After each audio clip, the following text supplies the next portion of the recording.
So bear with me one moment. I'll be with you in 1 second, Seethe. So yeah, Cream. So on the bottom left, you see where my mouse is? Layer. Okay, you click on your name. I see. Yes. Release character. Mm-hmm. I see. There you go. Fantastic. So Seethe, what was the problem? Yeah, what are the little dots dashing around? That's everybody else. That's where our mouses are. Yeah. I thought it was. Yeah. Okay, I need to turn off that pan to speaker. How do you do that? Pan to speaker. What is that? Basically, whenever somebody talks and the little text bubble pops up, it has it in a way that it'll drag the screen over so that that's centered. So the person speaker gets the center. Oh, that is a good question. I didn't even know that was a feature. So, let's see. Allow polymorphing, core settings. It might be a module. Let's see. Autocomplete speaker. Better goals for 5th edition. Beyond 20 companion module. The blood and guts. Community lighting, community automation, D&B beyond the pole, dice tray, gym. I have a lot of mods. I've Skyrim'd this, by the way. I've Skyrim'd this shit. Not enough NPCs. Not your turn. But remember, we have no mods. Yeah. Well, no. I mean, it's all running on my end, so it's literally like you're sharing my Frankenstein Skyrim file, if that makes sense. Violence level, kobold, I approve. Oh yeah, no, that's one of the lowest settings. It's like, basically that's how big the blood splatters get. No, I know it's the lowest setting, but it says kobold, Dennis, and therefore it's the best. Fair. Let's see. Aren't kobolds incredibly violent? They're just not very powerful. I think what the setting implies is that they're small, so not a lot of blood. FX in a...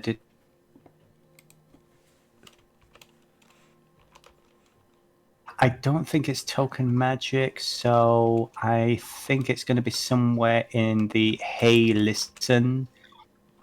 I looked in there, it didn't seem to be in there. How did I get an identified speaker? They always give you too many fries.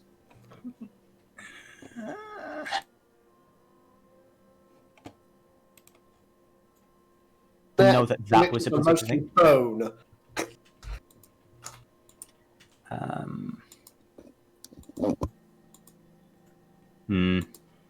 If I find out, I will be able to address it. But for the time being, unfortunately, I mean, if somebody else, while we're doing this, if somebody else notices what it is, then just let us know. But so everyone's character sheet is fine. Everyone's got all the right stuff that they need. Everything is hunky dory. I believe so. I will quickly double check Aang.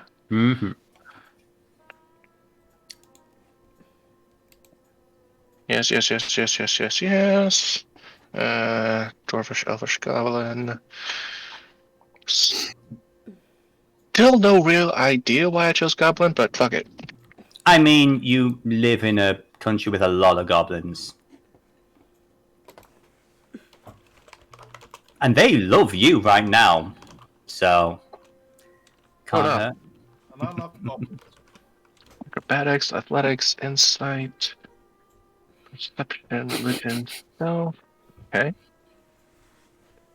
No spells. I'm a monk. Apparently, there is an option to disable it, but only Game Masters can do it, but I can't find where it is exactly. I also found a package that he could add potentially that will just give us the options. Let's see. Zoom and pan options. I found another module. I like this features page. Yes. If the message has pop-out support, when you right-click on the message, you can choose the pop-out message option. Blah, blah, blah.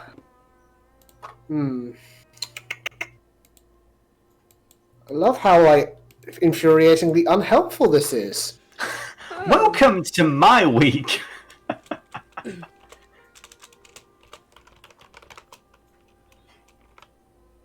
I think I'm all good. Okay. Well, in that case, kids, are you ready for some dungeons and/or there's a thing. There's another Okay. one. I don't remember what they are. Before we just start there, can anyone see that message I put in there? Something no one should read. I can read it. How about now? Not anymore. Read it anymore. I mean, that's not how you It's spell gone now. should. You get the point. Okay, so the game Yeah. master can still see it, but the players can't. Okay, so if you right-click on your text bubble in the right side, you can make it private. So you can But that essentially just- hide something if you want to, if you didn't mean to say it. The problem with it is like you gotta immediately hide it after you sent it. Yeah. So you should just remember to send it in a private. Well, to be fair, we were having issues with other games Oh, that didn't work where either. we were doing a whisper, and oh, there you go. It's a whisper now. But yeah, it's like somebody had yes, dog.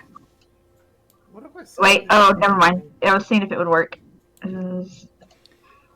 Well, I don't know if anyone else can see it. I was seeing if it would Yeah. if it would private Yeah, messaging. yeah. We see. I am like the words beep, test, husband. Those are all public. CD, you've just been able to change it to a whisper. Test heckle. Mm-hmm. We are mature, functioning adults. Sure we are. That is entirely the fault of Ross Noble. I think if you forward slash, Continue. I think if you type forward, W. forward OOC, you're out of character, then whatever you type won't cause any panning. You just do /W for whispers. Because Ross Noble did a gig about 2009 where he basically simulcast it across the country to different cinemas, and the sound guy basically asked the sound guy, "What about hecklers in the audience?" And he said, "All right." Went to the audience, and this guy sat at the back going, "Test heckle." But Ross pointed out to him, "I basically got you at the back of a theatre shouting testicle." And can anybody see the test I just sent? Yep. Let's see. I see the thing that you sent to me where it says test.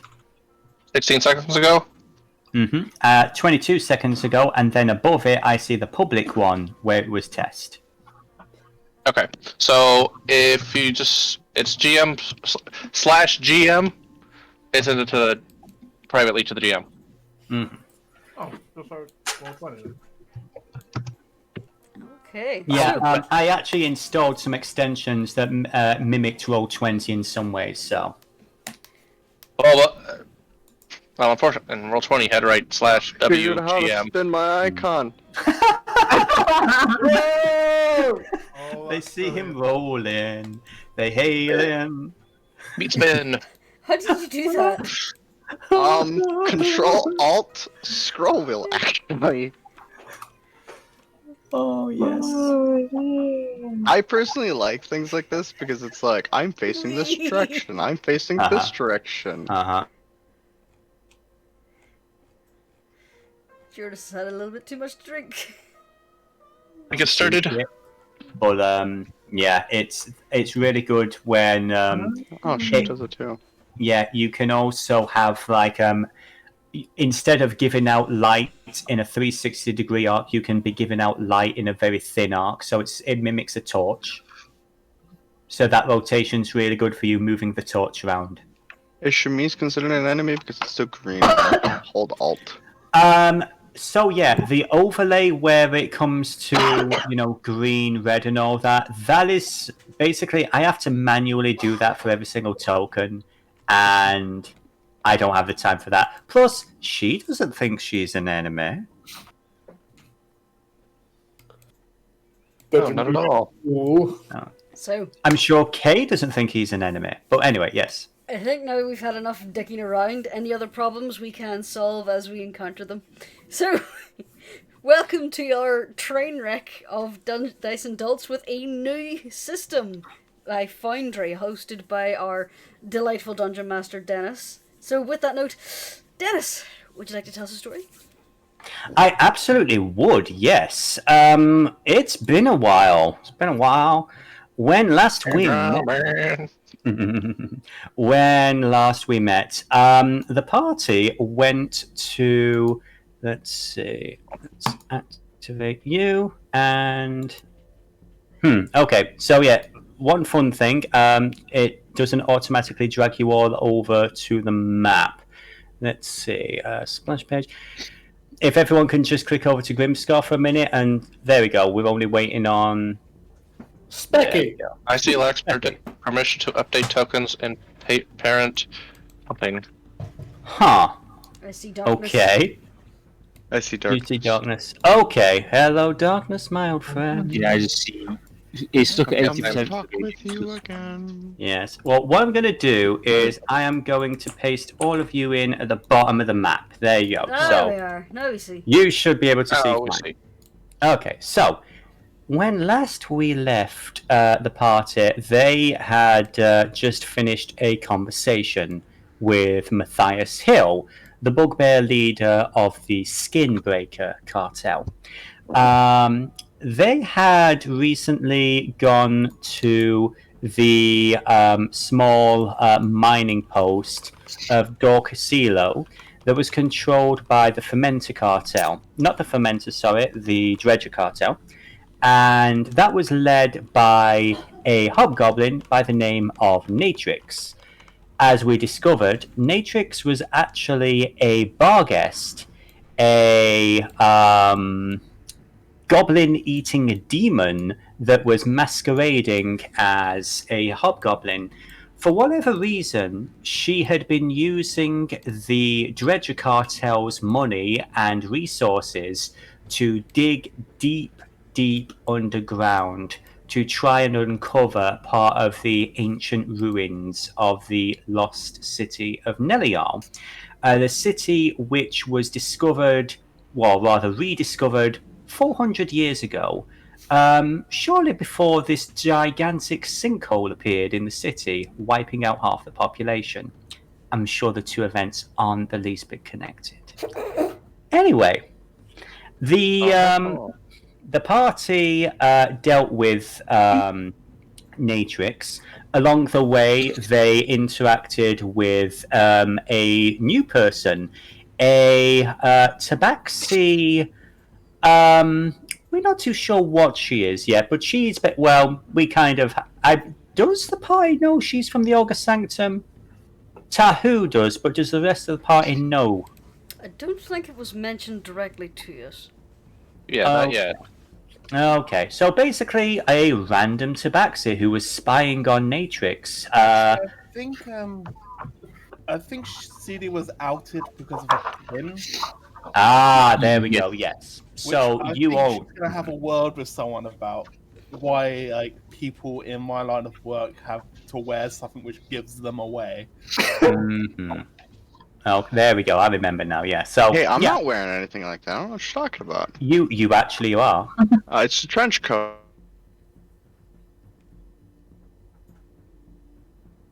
Difference of relationship or a difference in terms of station between Tahu and Seethe is Seethe is basically the specialist, the special expert that gets brought in to give lectures, and Tahu is the night watchman.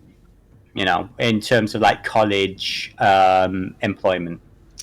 So technically, neither of them are teachers. They're just, you know, on different sections of, you know, the company payroll.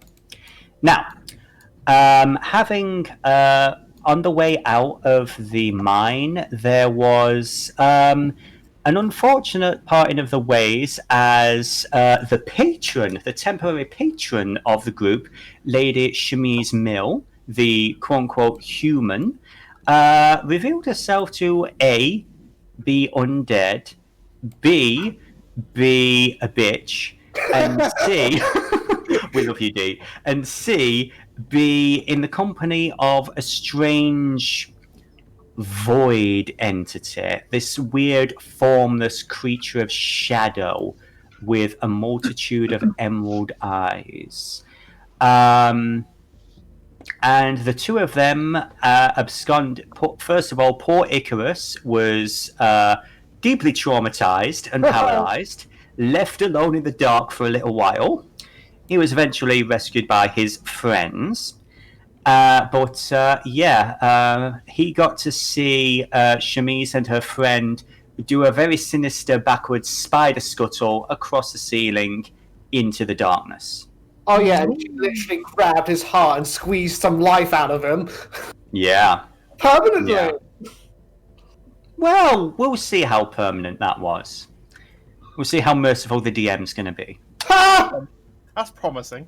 Yes. See, I'm kind.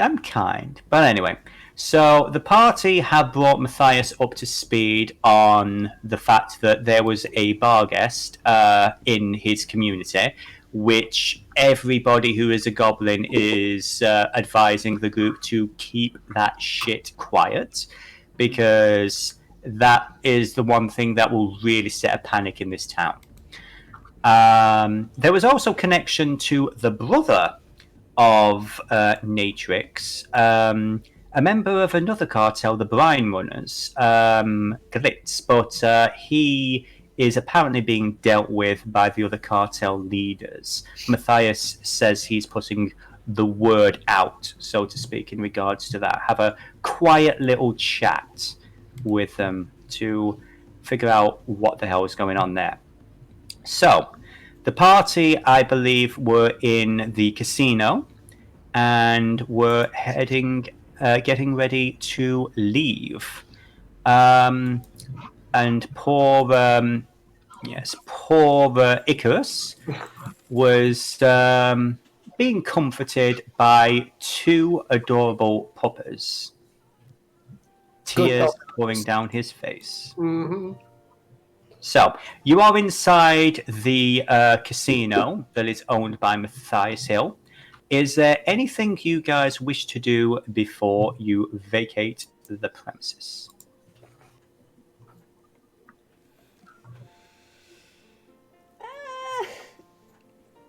I think Jurnis just wants to get out of there because she's still really creeped out with after that conversation. Would you like to remind us how that conversation with your part-time employer went? He essentially tried to hire Jurnis to be arm candy and a honey trap, and she was like, "I'll remember your offer," and it's just like, sleazy. It's almost like he's a gangster. Yeah. Mm. He also Okay. threatened her. She decided to work for any of the other cartels, he'd kill her, and she's like, "I'm not that stupid." Well, less of a threat, more of like a polite warning, is how he would put it. Mm-hmm. But regardless, so you guys all head out into the town of Grenska, and let me just boop. So, just head you down there. So, you have a couple of options. The information that you guys picked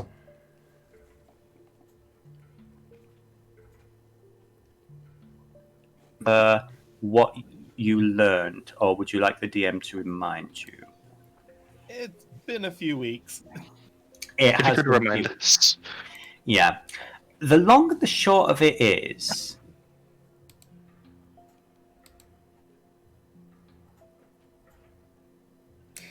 Is it Dennis cutting out, or is it just me? Not here, or is it just me? I'm so sorry, say that again? I couldn't hear you at all. Yeah, you're cutting out. Yeah. But it looks like everybody cut out there, so it might be Huh. Discord Discord, being a you know. dick. Technology is wonderful. Okay, can everyone hear me now? Yep. Yeah. Yeah. I honestly thought the pause was you looking up information.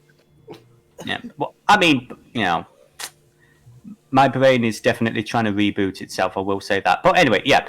So the whole reason that this started is because you were trying to find out who was responsible for the attacks on the upper city.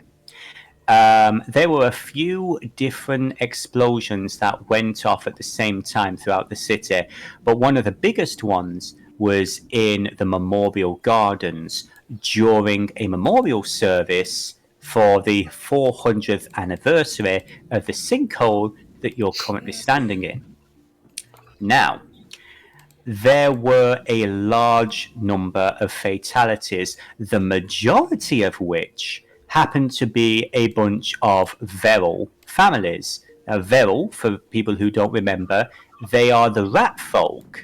They are basically they're an Underdark race, and the fact that they are allowed on the surface in this particular city is rare. You don't normally see Veril on the surface. So the fact that somebody seems to have targeted them specifically, that seems possible. I would actually like, as you guys are walking down, I would like anybody who would be interested, let's have the first roll of the game.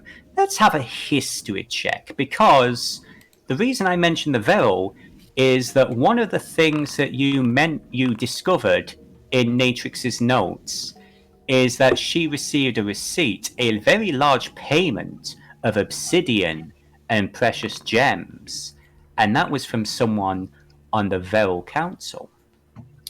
So, Ang with a 21. Okay. So, in your time studying in the monastery, it wasn't just Kama Sutra you studied. You actually studied real history too. You actually know that the. I mean, monks. What can I say? There was. You've studied world culture. You've studied the various races of Voarcel. And the Veril are kind of interesting in that they aren't allowed on the surface in large numbers, especially on the continent that you guys live on, the Crux. The reason for this is they kind of have been given an unfair reputation in regards to their treatment of the dead. They basically eat bodies. They don't believe in things going to waste. A large amount of their culture is based around repurposing, the remains of those that have gone before. It's not uncommon for a Veril that's high up in the food chain, no pun intended, to be wearing robes and jewelry that is made from their predecessors. So, because of that, other races they're not keen on the idea of having a group like that appear in large numbers, especially around places with graveyards or battlegrounds or anything like that. There was actually a document that was signed a long time ago, referred to as the Pact of the Rat, which basically meant that Veril were basically pretty much banned from the surface. And they agreed to it because, frankly, more often than not, the Veril don't care. With your 21, however, you do know that Cusvel Grim, as the city, is unique in that this is the only city, to your knowledge, at least in this continent, that allows the Veril to be, populate the surface in large numbers. And all of that is because of their actions during 400 years ago. When the sinkhole first, happened and half the city was basically, destroyed and all kinds of horrible things were shaken up from the Underdark, the Veril, there was a nest under the city because there's a nest under every city. That nest was, just as badly injured as the city above. and they were actually rushing to the defense of, the dwarves, the gnomes, the people on the surface, because they were used to dealing with all the horrors of the Underdark. And because of, their help, the people of the city, especially Mayor Varnon, who is technically still the...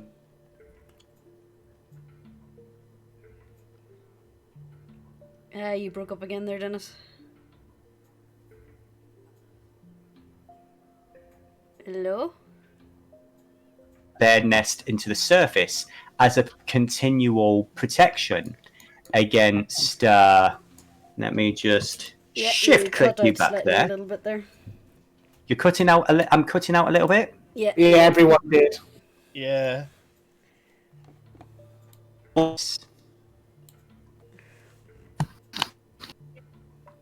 I think it was Discord because everybody cut out. Because I was asking, could anyone else hear? And nobody answered, so I think I see. Okay, well, I can hear you now. Can you hear me? Yep. Yes. Loud and clear. Okay, so where did we cut out at? Because I don't want to start from the beginning.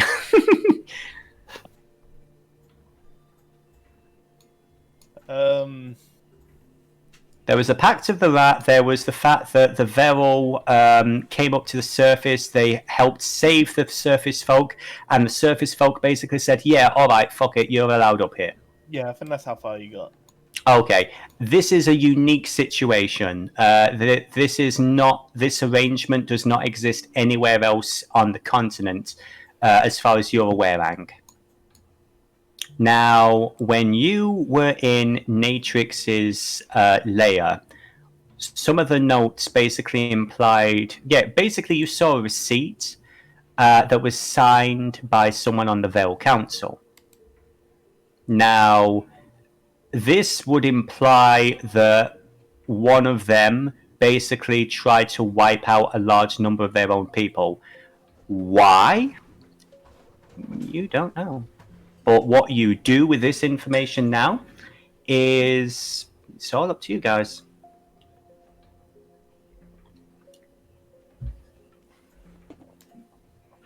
I'm assuming, would Ang relay any of this to the group? Yes. Okay.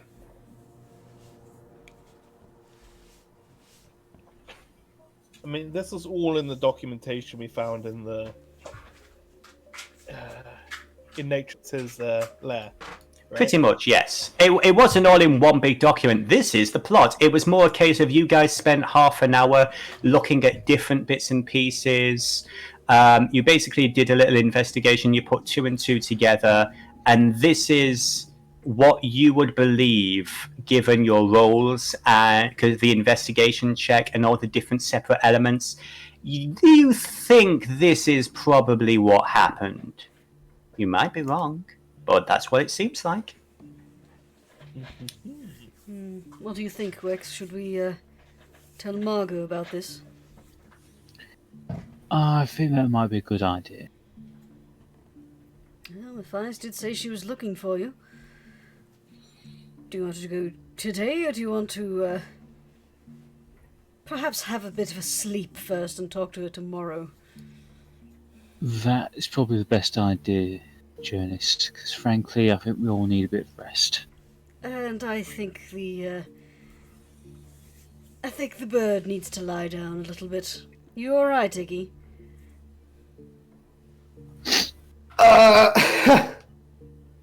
He just looks to Jurnis and nods, but says nothing more. Oh no. Come here, come on. Let's get you somewhere to sit. She's just gonna lead him now because she feels guilty that she shouted at him. Oh. No.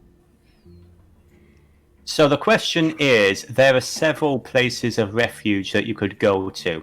You could go to Mar Greenstrides, but that would probably... you definitely don't want to be telling her about a bar guest. Plus, the DM never included her map. You could go to the tavern, or you could go to your home, Wex. Those are your 3 options. Well, his home is Mar Greenstrides, so... Well, no, your house that you own right. on the top of Because the, that's you know, up in, yeah. yeah, where your daughter and a couple of others are currently are. No, they were they went with them down to. Ah, thank you for the reminder. That was actually a month or two ago. So yes, okay. So, where would you like to go?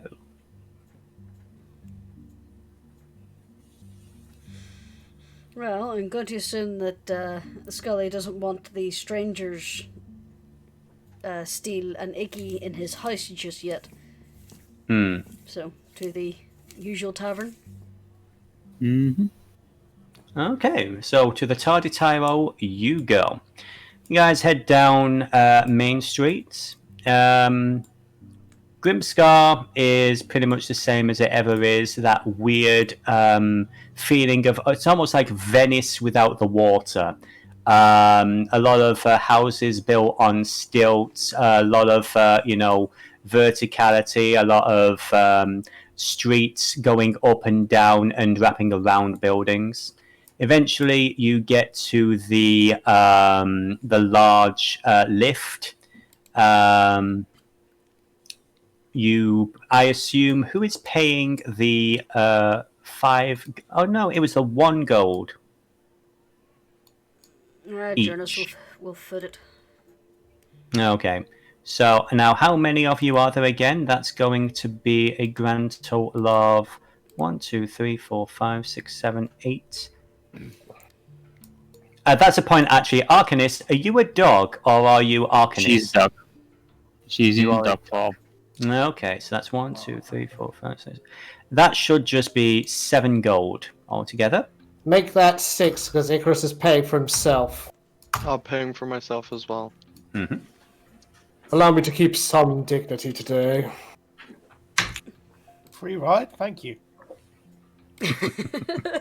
Woo, free ride! Question is, where's the currency? I don't have any currency because you never transferred it. No. Okay, I apologize. Inventory just at the top underneath the.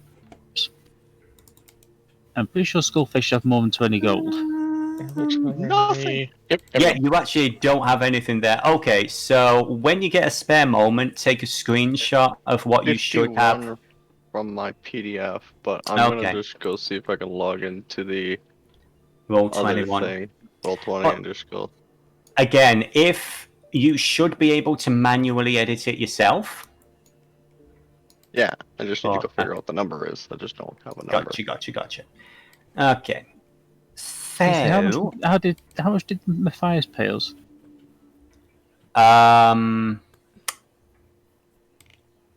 I believe it was 1,000 each, but that was for Ang, Jurnis, and Skullface. I don't think.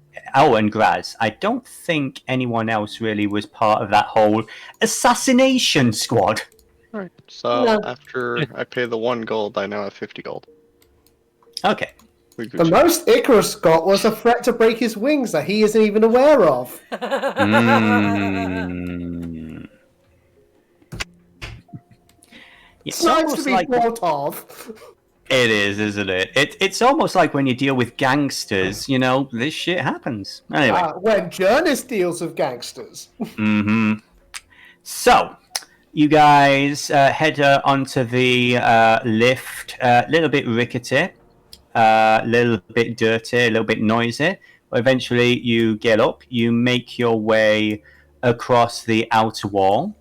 Underneath part of the sprawling wooden skyscraper that makes up the Veril Quarter, you see several Veril poking their heads out every now and then, scurrying around inside. You go through several checkpoints. Eventually, you're able to get down into the city proper, and we're going to activate that.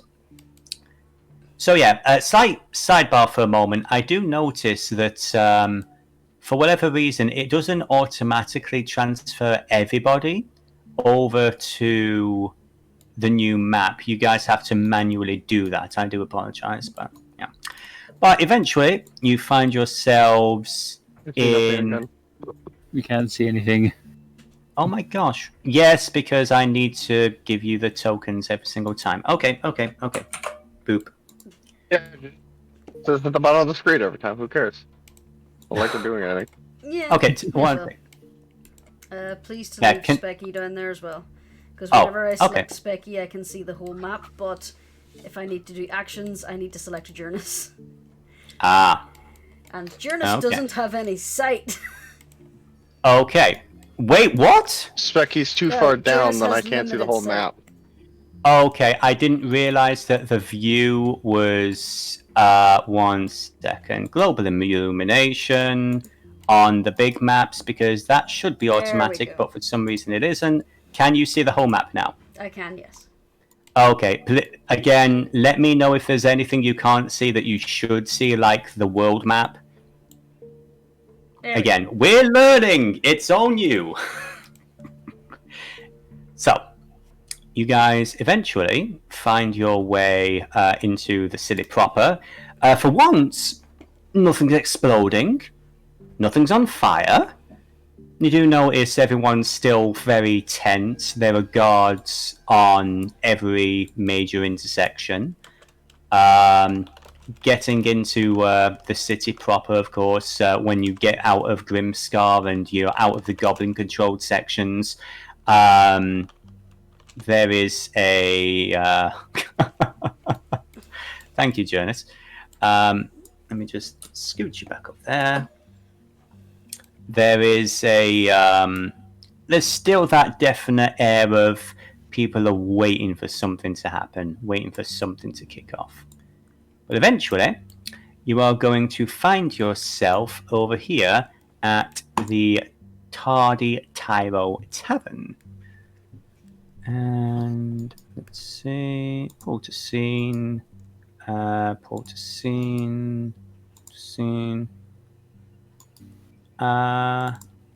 I doing this right? I'm trying to drag you guys over here, but for whatever reason, I'm not seeing anything. Yeah, same. There's no map at all. What? It's just a grey void. Yep. How about that? Swansea. So shit, I can Frux, see way much more of this. Frux, Jurnis, Kubur, and who's S? Seethe, you're still on the Cruzwell Grim map for some reason. Believe Nope, me, we're on I am the trying to come over. Well, I'm here now. I think. Cuba. Yeah, I'm here. Oh, there we go. Finally. Yeah, I should There we go. go. It might be because it takes a minute to load because all of this is running On from the my... other side. There we go. Oh, and Jurnis is on the splash page for some reason. WTF, Jurnis? I'm trying to get it to work. Okay. I'm here. Yeah, that's just refresh. Dark as Love shit, the though. pineapple lighting here. I must say, yeah, I love the lighting effects. It's a little touches. I can see that we're actually in a. I can see the dirt path and trees and stuff before when I couldn't see any of it. It was just all black. Okay. This part of the map is daylight. Yes. This part of the map is darkness. Mm-hmm. Daylight. Nighttime. Daytime. Nighttime. Let me... I am. I mean, it's looking fine on my end, so it might be... Let me just open up the stream a moment. Again, we are learning new things.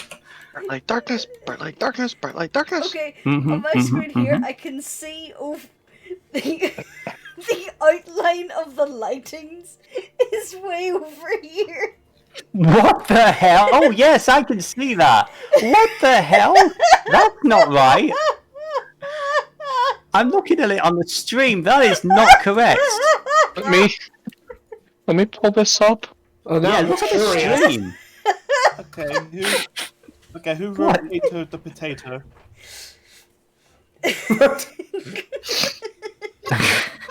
What the fuck? I don't know. Perfect. Jurnis. Me. I was getting that, and I just had to highlight the entire screen, and it just randomly disappeared for me. Like, Yeah. you just take the highlight tool and just draw a big box for a moment. Oh yeah, if you just draw a box, it immediately fixes itself. Yeah, I'm just there we gonna go. refresh the page, see if that helps. Yeah. Oh, but the Oh, yeah. moment you click back on your token, it goes back to night. Hmm. That's Mmm. interesting. This is why Technology. This is why I'm not doing any sort of fancy lighting effect. Oh, I see. I envy you. But I'm an extra bitch, and it's like, oh, we've got animated torches. I've got to do that. That's gonna look awesome, isn't it? There we You will go. You will just have to Okay. imagine that it's nighttime. Yes. No, I use use imagination when playing D&D. What? Okay. I guess it does help that I turned off all the configuration settings for animations already. Anyway, so you guys finally head back to the Tardy Tyro Tavern. Now, Seethe, you are aware of this place, at least. You may or may not have come in here at one time or another. Most of the places that you go to are more around the Northern Grey Quarter, which is where the August Sanctum is. The August Sanctum is mainly a small gated college community with its own, sanctioned drinking spots and all that. But, you're not bound to the place. You're able to go outside and explore the city and so on. Same for you, Tahu. But this is one of those... this was, until very, very recently, owned by the leader of the quote-unquote Bard's College, Professor Cleus, who was also one of the... basically, she was very useful to the August Sanctum as an information broker. Unfortunately, she was one of the many people who lost their lives during the recent bombing during the memorial service. And I don't know. In fact, give me a Seethe or Tahu if you wish. Give me a history check. Yeah, Seethe, you ain't got a clue. Yeah, a 5, a 3 and a 5. I'm afraid neither of you would know much about rumours. You've heard the odd rumour, but nothing that's really stuck about the future of this place. But yeah, you are all welcome to head inside. I hate these dice. You like these dice or you hate these dice? I hate these dice. I know, I'm sorry. The guards give you a nod. They recognize most of you. Okay. So, as you guys are heading... Yes? Why do I have... Why is selecting if both I move Jurnis the out Specky- of sight of Specky, I can no longer see Specky and select him. So I need Huh. him. I need Specky to be in. He's tied to me right now. I can't let him go. Okay. Would it be easier for everybody if I were to just keep Specky for myself? Yeah, if you want to. It might be, yeah. He's tied to Okay. me. I But can't. then again, if I don't move. click Specky, I can't see through him. I can only I see understand. through the token that I have selected. Ah, So okay. if I select Jurnis and move her outside, I can't move her through the walls. Now, I can now no longer I've see changed it. Specky or Graz, so I can't select them. Oh, so here's the thing. I've now changed it in terms of Specky. Specky is now... I've set it so all of you are observers. You're not owners. So can you still see through No, Specky's I can't- eyes? Or No. I can't see his token unless I select I him. see. Yeah, I I can't. see. I can't select Specky anymore. So That's unfortunate. That's unfortunate. Okay. Because I'm controlling Jurnis right now, and I Yes. can't see through the walls. I can't see Graz or I can't see Specky. Okay. But if I Unfortunately, click randomly, I'll find them, and then I can see through their yeah. eyes. He's right here. He's right here. Yeah, Where our token is. but no, I can. That's only, unfortunate. I can only see through the eyes of the character I'm currently controlling, and if I go out of sight of Specky, then I can't. So this is interesting. We're learning. Yeah, that's so. Unfortunately, the great speculator might have to be fried. Chips. Or I'll just have to do the same thing as we do normally and play Specky on a separate screen. That might work. Yes. You could actually do that. Yeah. I will make a dedicated Specky account for you, and in fact, I should be able to do that. Well, I'll be able to do that later. In the meantime, so We'll do that later. you guys, We are learning. yeah, well, yes, we are learning. You head into the Tarditiro. It is again, the mood seems a little bit better than what it was in the past. Still a little bit somber. You do notice that not as many people as it has been in the past. You see a couple of the various students who work at the college waiting on various tables. You notice Keith looking more haggard than ever, behind the bar. What's everyone's passive perception, by the way? Ooh, let's I see. think Gotta mine. find it. Yes, we need to check our character sheets now. Where is that hidden on here? Okay, so open up your character sheet and let's see. It should be under senses. It might not be because I'm looking up. It's not. Yeah, that did not come through. I apologize. So See, it's 10 plus your power perception modifier, so 12. okay. Well, it's a proficiency gotta if you're map it out. proficient in it. 13. I have a cast perception of 13. Okay. 13 for Icrius and 14 for Skullface. Wait, 14. how are you figuring this out? 10 plus perception. Yeah, exactly. Okay, it What's that organ? is 11 for Naz, 12 for Jurnis. Naz? Graz? So, is there anyone with a passive of, let's call it, I think, 14? 14. I know I have more. I have that, but I just can't find out the exact amount. I mean, What's your perception modifier, Frux? my perception modifier is.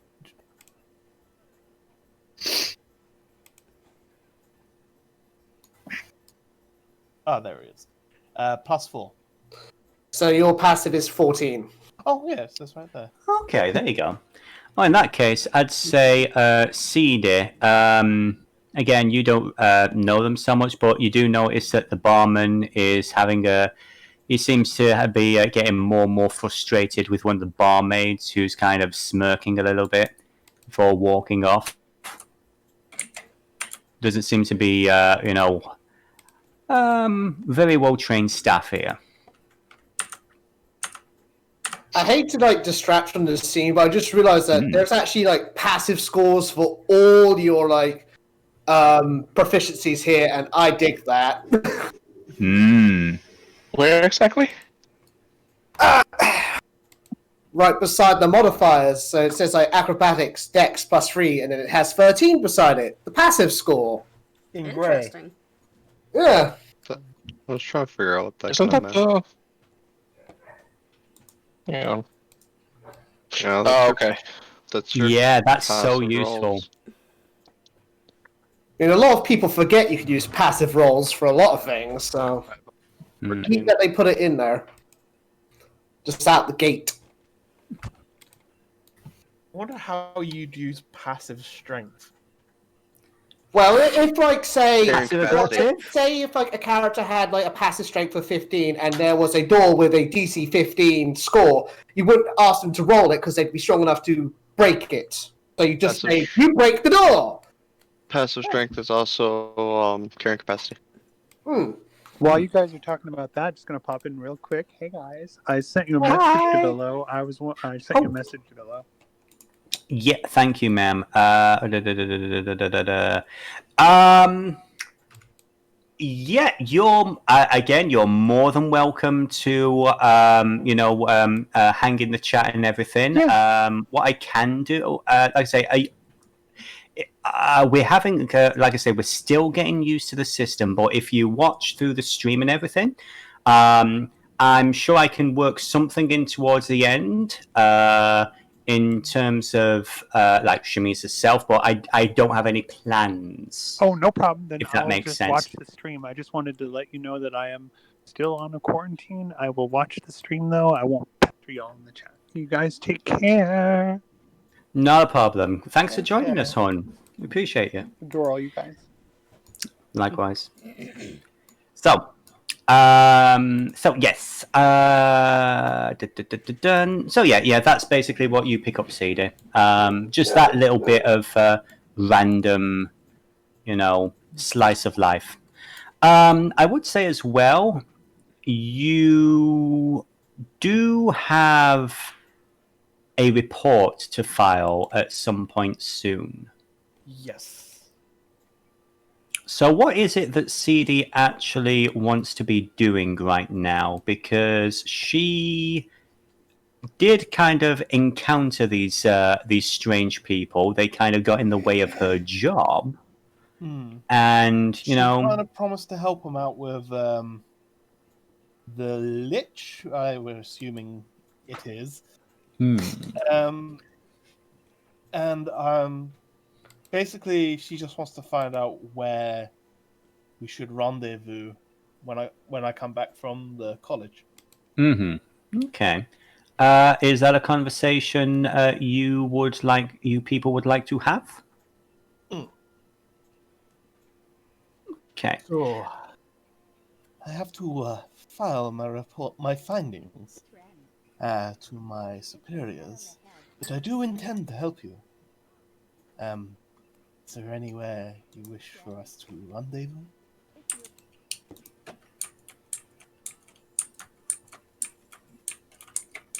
Say again? Yeah, you're Oh, even She was right basically there. I asking. couldn't quite hear you. She was asking. She basically said she has a report she needs to file, but she wants to know where you guys wanted to rendezvous. Well, by the looks of it, we'll be staying here tonight. That's perfect. Okay. Well, she's gonna hang around, get a bite to eat, and then make her way. Okay. I mean, what time of the day is it? Like, would she be hungry right now? Now, you guys, if memory serves, because this was like last year when we started a bunch of this, you went early in the day towards the Grimscar. You spent a night pretty much in the mines. You kind of attacked Natrix, I'd say very late night, and I'd say we're talking early to mid-morning. I would say early to mid-afternoon. Yeah. It's very dark out. She'll just head straight off then. After making her goodbyes and heading off. Okay then. Is anybody else doing anything in the meantime? Jurnis is going to go see about the rooms. Quickly, Okay. how many rooms do you think we'll need?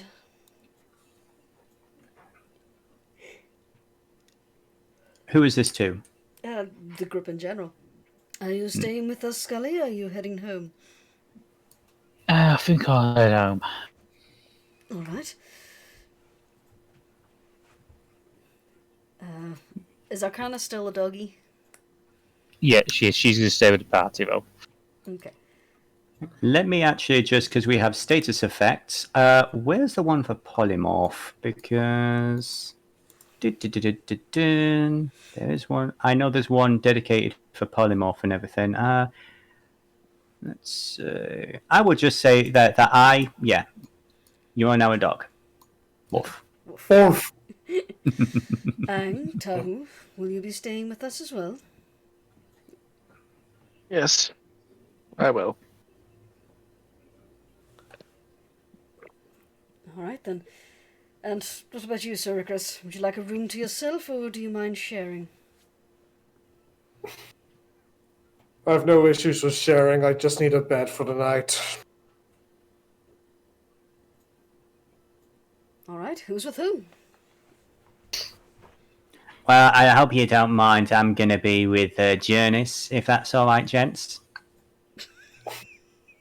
She gives you all a big grin.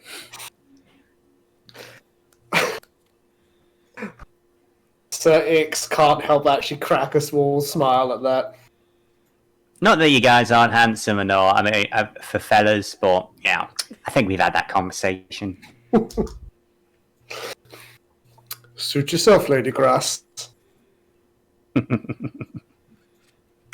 Always do. So yeah, if not the first time I've been called a lady, thank you very much. To be fair, it was a con job I was had on at the time, but still, I think I look very good in a dress.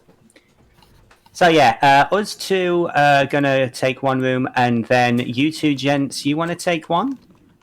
Who's taking the? She points to the two dogs, the puppers. She sort of gives a bit of a glare towards Arcanus. Why? Oh, sorry, dude. She looks over Tahu in the corner.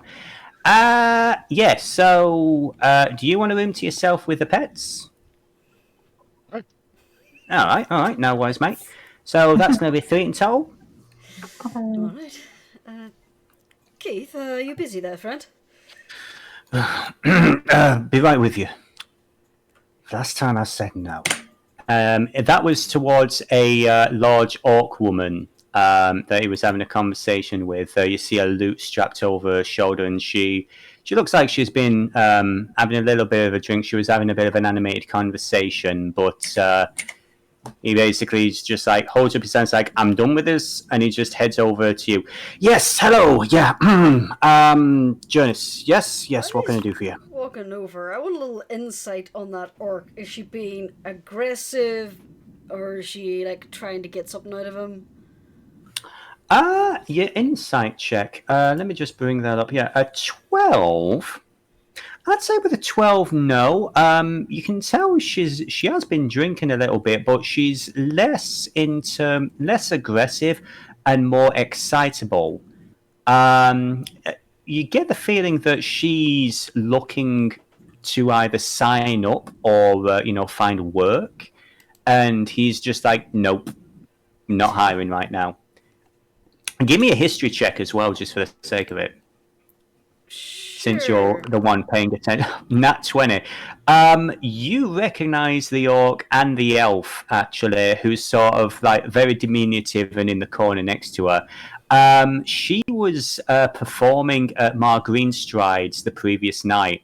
She was the one with the very bawdy blue style lyrics to the song that basically Mar Greenstride had to start kicking out a bunch of people because of her. So, I'm guessing the assumption is made that she wants to perform here, but she has a reputation. Possibly yes. Fair enough then. Everything all right, Keith? Lord, yeah, everything's great. He's holding his hand. He's just like leaning up against the bar. He looks absolutely ragged. I don't think you need to roll an insight to say that things are not great. Well, What can I do for you? I can make you feel better by giving you lots of money in exchange for 3 rooms. Lots of money would be good right now, I won't lie. 3 rooms, you say? Yes. And I suppose an evening meal, if that's not too much trouble. Yeah, we can do that. That's no problem. Dana, he looks to this. I'm clicking on the flipping stream for some reason. He looks over to this one here. Dana, do you mind? Yeah, no worries, boss. And this elven woman, she basically hops the bar, and she's gonna head into the kitchen, to prepare your order. Yeah, sorry. Things are a little. He kind of looks at this one dude over here who sort of like heads over to his friends. As I was saying, with the boss no longer with us, my husband Colin, he's doing his best to sort of make ends meet at the moment, but shall we say a lot of the business that we did here wasn't 100% tavern related? Ah, And without those other income streams, things we're actually kind of having to run a legitimate business here now, and a lot of us weren't prepared for that. Now, I mean, I honestly, Colin's doing his best. I think we'll be able to make it. I think, but a couple of the staff are. He glares over in this corner here at a barmaid that Ang especially would recognise, being that he paid her to forget the fact that they were going to go murder someone. yeah. forgot about that. She's the DM didn't. He so like there's some of the staff have decided, well, since the boss is no longer with us, that they can do whatever they feel like.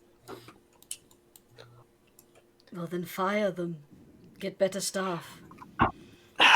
They'll stop joking Believe around me, I if they would if realise I they're not could. going to have a job anymore. I wish I could. There's other factors involved with some of them. Can't really get into it. It's more of a family thing, shall we say. But I appreciate the sentiment, believe me. But hands are kind of tied right now.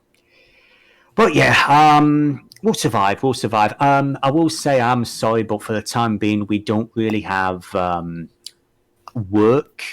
I know, like, the boss was planning on giving you some, special jobs, as well as like the bard stuff and all that. But at the moment, it's like a lot of people are trying to find work at the moment, and we're kind of trying to keep everything in house for the time being. Surely the professor had something set aside in case of the worst happening. A second in command? Yeah. Well, that would be my husband. He's always been sort of like the bookkeeper, but she how do I put this? A lot of our business was more reputation, relationships, friendships. Cleus was kind of the glue. She basically was the network. And while my Colin, he's got some skill. He's not really, that ain't his skill set. It's not my skill set. I'm more of a sub manager type. Give me a specific task and give me a bunch of people to do those tasks. I'll see that's done. But building a network like what we did have, not so much. So we're kind of in the shit. I won't lie. Still, I will say this: your little blue friend, the Devillo, those little inventions of his, they've actually kept us ticking over. Some of the patents we kind of had to sell one or two of them and all that, but no, we've actually done all right thanks to him. But long term, I'm worried. Won't lie. Speaking of, if you see him, you'll let me know, right? Oh, absolutely. I mean, you're his business partner. I mean, I assume he sort of gives you a look. He's heading off for because some personal business, and I'm worried he might get a little bit distracted, as he does. give me a persuasion with advantage. because you were being given money for this. Yeah, there you go. You're fine. The dice aren't cursed for Jurnis Spring Singer, it seems. Well, I have a he's plus all like, 8 to persuasion, so... So it gives you a look like, all right, oh, fair enough. Yeah, but I'll be sure to, if I see him, I'll let him know. If you're not staying, well, I know you're staying here right now, but where else would we find you? I'll touch in here every now and again. I don't really have a permanent abode in the city. That's fair. All right. Well, anything else I can do for you? I think that'll do. We'll just sit over there and check nods to this corner over here. How much do All right, I'll get the food brought out. You have however much it is. Again, the DM only has one screen because of his recent graphics card snafu. So, I do know that the DM screen, we had something a while back that basically had all of the prices. We can get to that at a later date, but if you just make a note somewhere that says you have paid for that amount, I will tell you later on how much to deduct. Okay, so it was 3 rooms and meals for 1, 2, 3, 4, 5, 6, 7, or 8 if Skullface wants to stay for dinner. No, he's already headed off. 7. Okay. And something for dog. Okay, we'll say that Scully is out of there. Okay. Dennis, Noldry, would you say true platinum would be enough to cover everything and then some? I think that's fair, yes. Yeah, okay, then Sir Ix is just gonna march on over, slam down 2 platinum, push it towards Keith, and then just turn around and leave. Icky, are you sure? Yes, whatever makes this more straightforward. Works for me. He instantly takes that, and he's going to put that in the till. Okay. Problem solved. Well then, evening meal's on the way. Don't get in the leg of something. Icrius is going to take advantage of this to very discreetly change back. Okay. So, are you going to do this in the middle of a crowded tavern full of people? Or are you going to go to a more quiet corner of the same building? Yeah, if you go to the quiet corner. Okay, I would say that if you were to go, say, through here, there are some bathrooms. Yeah. Could go hide in the stairs. Okay. Let's say. So, just for the sake of argument, we're going to bring you over here. Here. Ignore those 2. Head in there. And then... boop. And so you'll be able to head back out at your leisure. Yeah. Okay. So... so everyone is chilling out in this corner here, yes? More or less. Okay. So, Seethe, have you already left by this point? Yeah. I apologize. So let me just bring you over to this end. Also, if Skullface's home is on the way to where I'm going, I'll partner up with Skullface to, the streets are probably dangerous. You walk part the way there, basically. Well, I would say that given the location you guys are in on the map, the August Sanct, basically the best way to imagine it is if the tavern were in the middle of the city, then Skullface would be in the northeast, the college would be in the west. So you guys would be going in completely opposite directions. Alrighty. Never mind that then. Apologies. That's cool. Wouldn't know if I didn't ask. Okay, so speaking of, did we want to continue with the conversation in the tavern, or did we want to head over to the sanctum?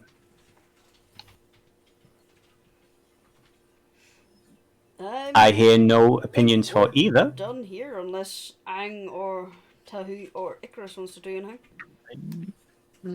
I don't particularly have anything to do. No, Bird Boy is super depressed. I don't really need to like RP it or anything, but effectively, because I only have the pets, I would update. I would do the update thing. Yeah, you literally want to know what Sir Icarus' evening is going to be like? I'll just like spell it out for you.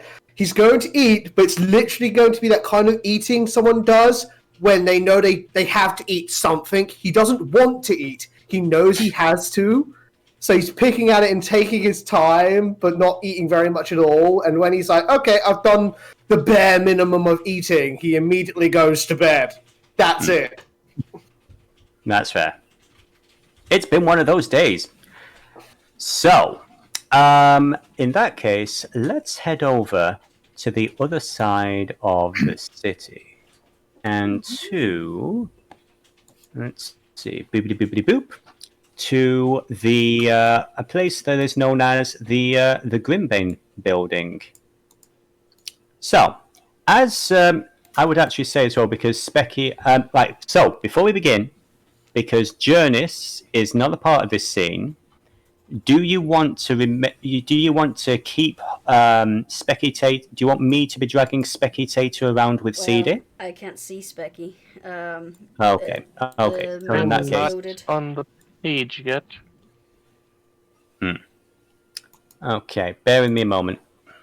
Oh no. So yeah, yes, a lot of you guys, you're going to have to manually add yourself. Technically, you don't need to see, because you guys aren't there. You're still technically in the tavern, so you could watch it through the stream. Does that make sense? I'm there now, but yeah. Okay. Yeah. I'm not. I could do with being there, given I control someone else who could be there. Yes, that is a fair point. I would mild spoiler. We're probably not going to see that character though. Fair enough. Yeah, not right now anyway. We've got plenty of Seethe. You have plenty of characters. It's fine. No. But yeah. So okay, for the sake of argument, Jurnis is in fact Boop. Jurnis, can you move yourself around? I can't see the map. Yeah, I'm looking on the stream. It's not loaded yet. You should be there. Oh, because you're still in the tavern. Okay, 1 second. There. There you go. Now I can see. Now, can you move yourself? Where am I? You are right next to Seethe. Tell you what, let me. You are now visible again. There. You're trying. I wanted to. It's not your turn. Eh? Apparently, It thinks we're you're in me initiative as order. well. There is no active encounter, so that should not be an issue. That's weird. Yes. That's weird. Anyway. Like this before. Again, I've got a couple of things that we need to iron out, and we will get to that eventually. But anyway, Well, so give me Specky. Okay. I can follow with Specky. what I'm going to do is I know which extension that is. I'm actually going to turn that particular module off. Not your turn is deactivated. So let me just reload the page because we've deactivated the module. Yeah, you've lost connection because I'm reactivating it. Fair enough. So you just give it a minute or two. Everyone should be back into the little weird void at the bottom of the page. And I'm going to drag Jurnis back up there. And we will pretend that Jurnis is a potato. Isn't she? Come now, I know I'm not that smart sometimes, but that's a little bit harsh. So mean. Okay, so you guys should be able to move around now. That will no longer be an issue, hopefully. Yeah, I can move freely. Yes. Free as a bird. So just to Ironic for clarify, it to back here. Jurnis isn't actually here. Yeah, No. there is no Jurnis. And incidentally, I'm just going to try one more time. So I'm going to hit toggle visibility. Jurnis, can you still move yourself around? Nope. Okay, then so be it. Yeah, Jurnis is just an invisible presence. The devil on your shoulder. Are you able to just give me Specky back, or? That's a fair point, actually. Let me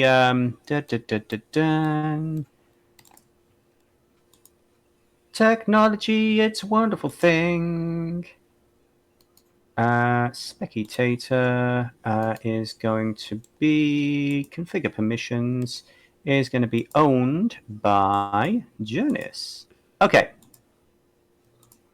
How's that? There we go. Fantastic. I am the spud now. Okay. The one and only It's spot. gentle like a hamburger. Anyways, so back to the narration. The Grimbane building is one of the oldest buildings in the city. It's one of several converted estates that has been collected together by the college over the lifetime that it's been in this city. As part of the small gated community, as you enter into the courtyard, you see several employees, shall we say, with the badges on display, crossbows and swords and various other things discreetly tucked out of sight, but they are still there and present. People around here know you. They do recognize you as one of the specialists that's hired by the college to provide lessons. And if they don't recognize me, I can just present the pen. Exactly. Exactly that. So, you do know that the person that you're reporting to, Lady Cara Gosling, has an office in the Grimbane building. For the fun of it, because I love dishing out some lore, just give me a history check. For Seethe, I think the DC would be high because I've got a sneaking suspicion Seethe doesn't care that much about the general history of this location. 18.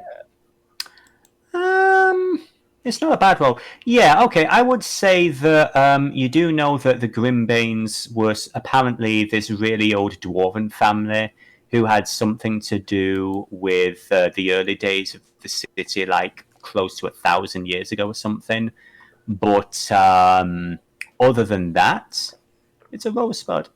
Other than that, you wouldn't know much else. Apparently, they bequeathed it to the college, or the college bought it up, whatever. But the college now has taken these stately homes and converted them into different buildings for the college. As you head up to the front door, one of the lecturers resting up outside gives you a look. It's like, oh, yeah, I remember you. The city, was it? It's good to see you too. Yeah, sure. Not everyone's as friendly as you are in this place, but he knocks on the door. It opens up and he steps to the side, continuing with his smoking break. Well, thank you. Yeah, you're welcome. Giving him a little wink and a sway. Gives you a bit of a raised eyebrow and a bit of a, no thanks. No, again, apparently wasn't your type. But let me see. Would Seethe have bothered to remember any of the staff in this place? What would you say Seethe's relationship is with the other members of the college?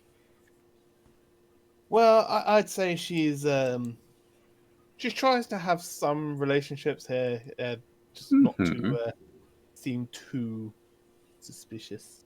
Okay. Behind a small desk, you see one of the basically like the janitors, the the service staff. Stand up. He's got short cropped red hair, thick bushy beard, little name tag with a name Bert on it.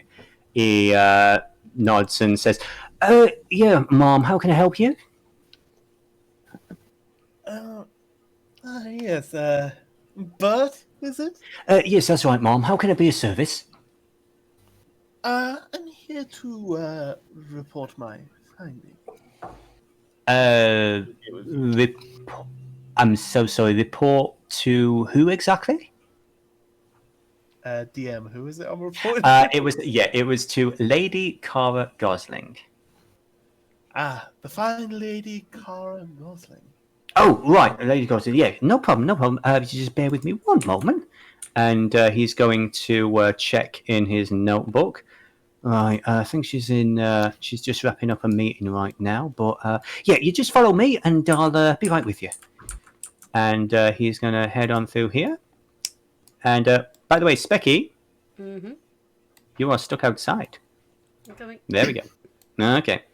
So, as Bert leads you into the foyer of what was probably a great hall at one point, you see various other students and members of staff, hanging outside around various offices. There's a nice warm fire near the entrance as well. And he comes over. If you just sit here, Mom, I'll just check and see if she's ready for you. Thank you. You are such a gentleman.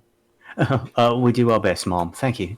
He gives you a little nod, and he is going to head over here, and he's going to rap on the door. See, 2 minutes. To sit down on that little. That is a bench there, yeah. That is a bench. Yeah, these are all benches. She's just gonna sit down and sort of like flex her claws and like do a little stretching yawn as she digs her claws into the wood. Is this any kind of like intimidation? Is there some sort of exterior? It's just a cat thing. That's fair. That's fair. You're not the only Tabaxi in the college. You do notice the occasional claw mark, and you would have noticed there's a couple of scuff marks on the top of the door frames from the various Dragonborn students. Horns. They can be a pain on the woodwork. Eventually, Bert opens the door, comes in. I would say this, with your perception, given the fact that you were the highest in the group, you do hear a little bit of an argument coming from inside. Give me a perception check if you are interested in earwigging, shall we say. Should I roll it with perception? Because cat ears and stuff. Yeah, perception, please. Perception check.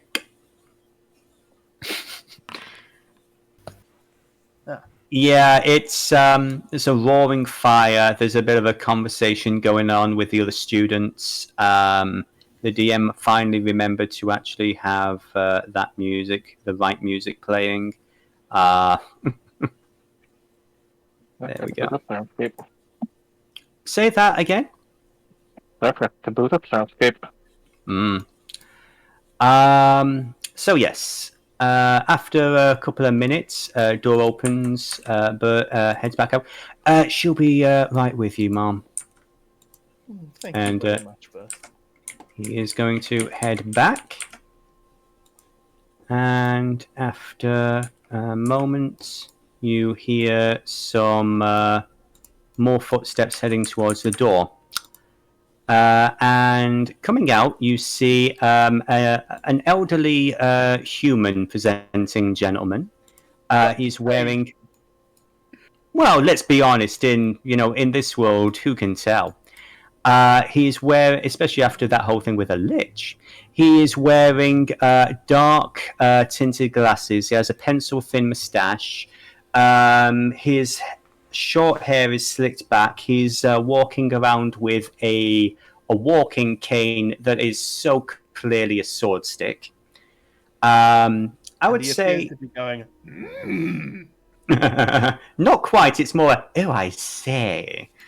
You would know this gentleman as Jasper Wilberforce de Smythe. He is the head of the basically the servitors, the facilitators, the backroom staff. He's looking a little bit irritated. Apparently, he was having a heated debate with Lady Gosling. He looks over to you. Oh, I'm so sorry. You were next, yes? And he will actually head back and he will hold the door open for you with a very polite, gap tooth-filled grin. Why, thank you. My pleasure. Anytime, my dear. Anytime. And he will push the door shut and he will head off over there. And we will actually get Specky over here. Yeah, you are in the right room. As you enter in, there is a single light in the ceiling, a candelabra that fills the area. There's also like a bit of sunlight coming in through the curtains. But in the chair, almost buried by the chair, in fact, is a small halfling woman who is looking over some notes. She is wearing a heavy black dress, a large wide-brimmed hat with a veil is on the side of the table. She has various earrings, elaborate jewelry with large gems, which probably would hold some kind of poison.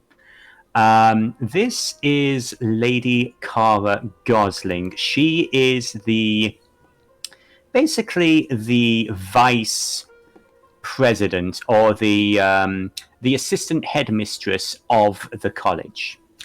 And she is not looking up as you enter. I will be with you in one moment. She's currently working on something.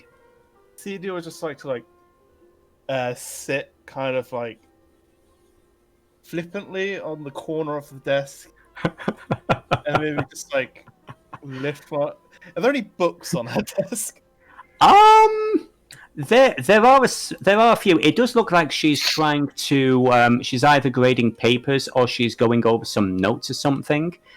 She seems very absorbed in her work for the moment. But you do notice at least one or two books on various noble lineages. Various books on academia, things to do with. Who's who, that kind of thing. So yeah, instead of using one of her books, I'm going to take out the documentation I found and just like drop it in front of her, making sure the air pressure like blows some of the work of it around. Okay. As you do that, she basically pauses mid writing. There's a slight inhale of breath. And she will continue for a moment. She will finish the line she's finished writing, very slowly and pointedly put the paper down, and her icy blue eyes will look up to meet you. I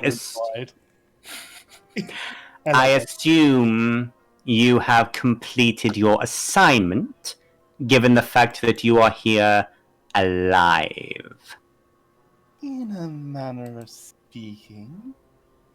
So, did you know what Natrix was? I'm afraid you will have to elaborate. What was the name? What exactly do you mean in a manner of speaking? Like, did you know, as a matter of fact... wait, what was the name of the beast? Yes. A Barghest. Barghest. Did you know that the head of this cartel was a goblin-eating demon, Bargus. You see Lady Gosling blink, which is the most emotion you've ever seen her do. She leans forward a little, hands steepled, staring at you intently. She then leans forward a little more and she points to the doors over here, and you hear a click sound as they both lock. She then gestures to each of the windows, and the blinds are drawn one by one. She's not taking her eyes off you, by the way. Ooh, such flair. Wish I knew how to do stuff like that. We have a curriculum for such things. Now, a bar guest. A bar. Yes. And you have been able to destroy this creature as the client requested, is that correct? Not exactly me. You said that before. Would you please be exact? This is a business where we like to be specific. Okay. He kind of leans closer. He was shot in the ass.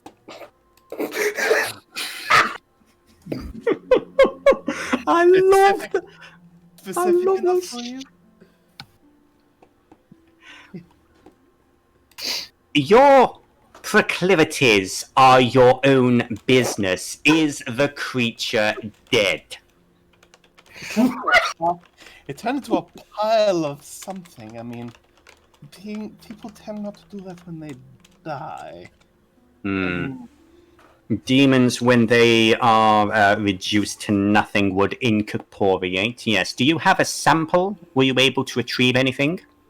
Did she get a sample? Like, Somebody did. Ang took one.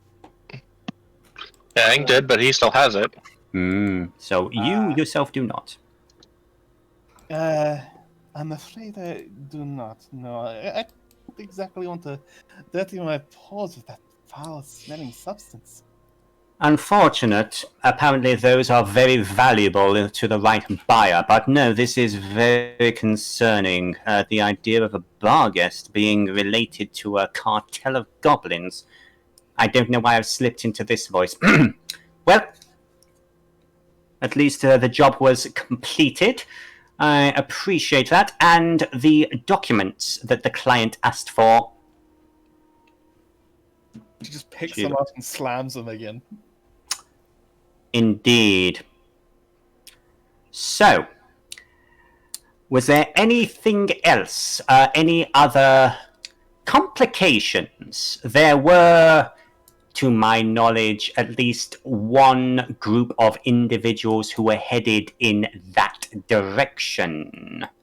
What? You wouldn't happen to have seen anyone. A member of our college, for example, a Kenku, was going to be in the area. Ah, Tahu. So you did cross paths. He was very interested in me. I'm sure he was. And He gives the most thin grimace of a smile. And one amongst them turned out to be what we think is a lich. Wait, so let me be very clear. You interacted with the entire group that Tahu is with. Did they see anything of you? How did you interact with them exactly? Well, all was going well until they identified me by these blasted pins you have us wear. I mean, given our line of work, kind of seems stupid. Well, that's because, technically speaking, we are not an assassination agency, we're a counter-assassination agency that happens to branch out. Well, maybe the ones branching out should remove them. I will take it into consideration. You're To the the... brainy type here. Yes, I am. To the point in hand, Miss seedy, and you would notice the emphasis more on the way she says the word seedy. She just gets a toothy grin. Incidentally, in the time you've been here, Cara Gosling is not a woman who has much in the way of a sense of humor or patience or anything like that. Oh. So the relationship that you two have had has been mwah. It's been legendary. She fucking despises you. But she's like, so I want to be very, very clear here. Yes or no? Did they see you inhume the target? Well, it was me. Wait, what? DM, what did she say again? Inhuman? Did Kill. inhume, kill? Do I look like I can shoot? Oh wait, no. I suppose I could have done that with the arrow. No, I was shot with a gun through the butt. It was quite funny, really. You see the very slightest beginnings of an eye twitch. I love how you're pissing off this. I love this so much. I think I was very clear with my question in regards to it being a yes or a no. Did they see the creature? She just grabs the quill on her desk and starts like toying with it with her finger. Well, I answered your question, didn't I?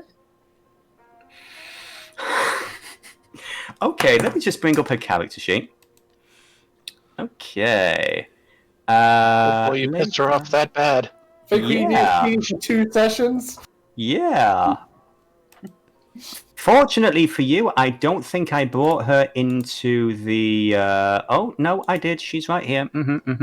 Okay, so what can she do to you? Okay. Oh Me? no. Yes. Only now she does stuff to me, huh?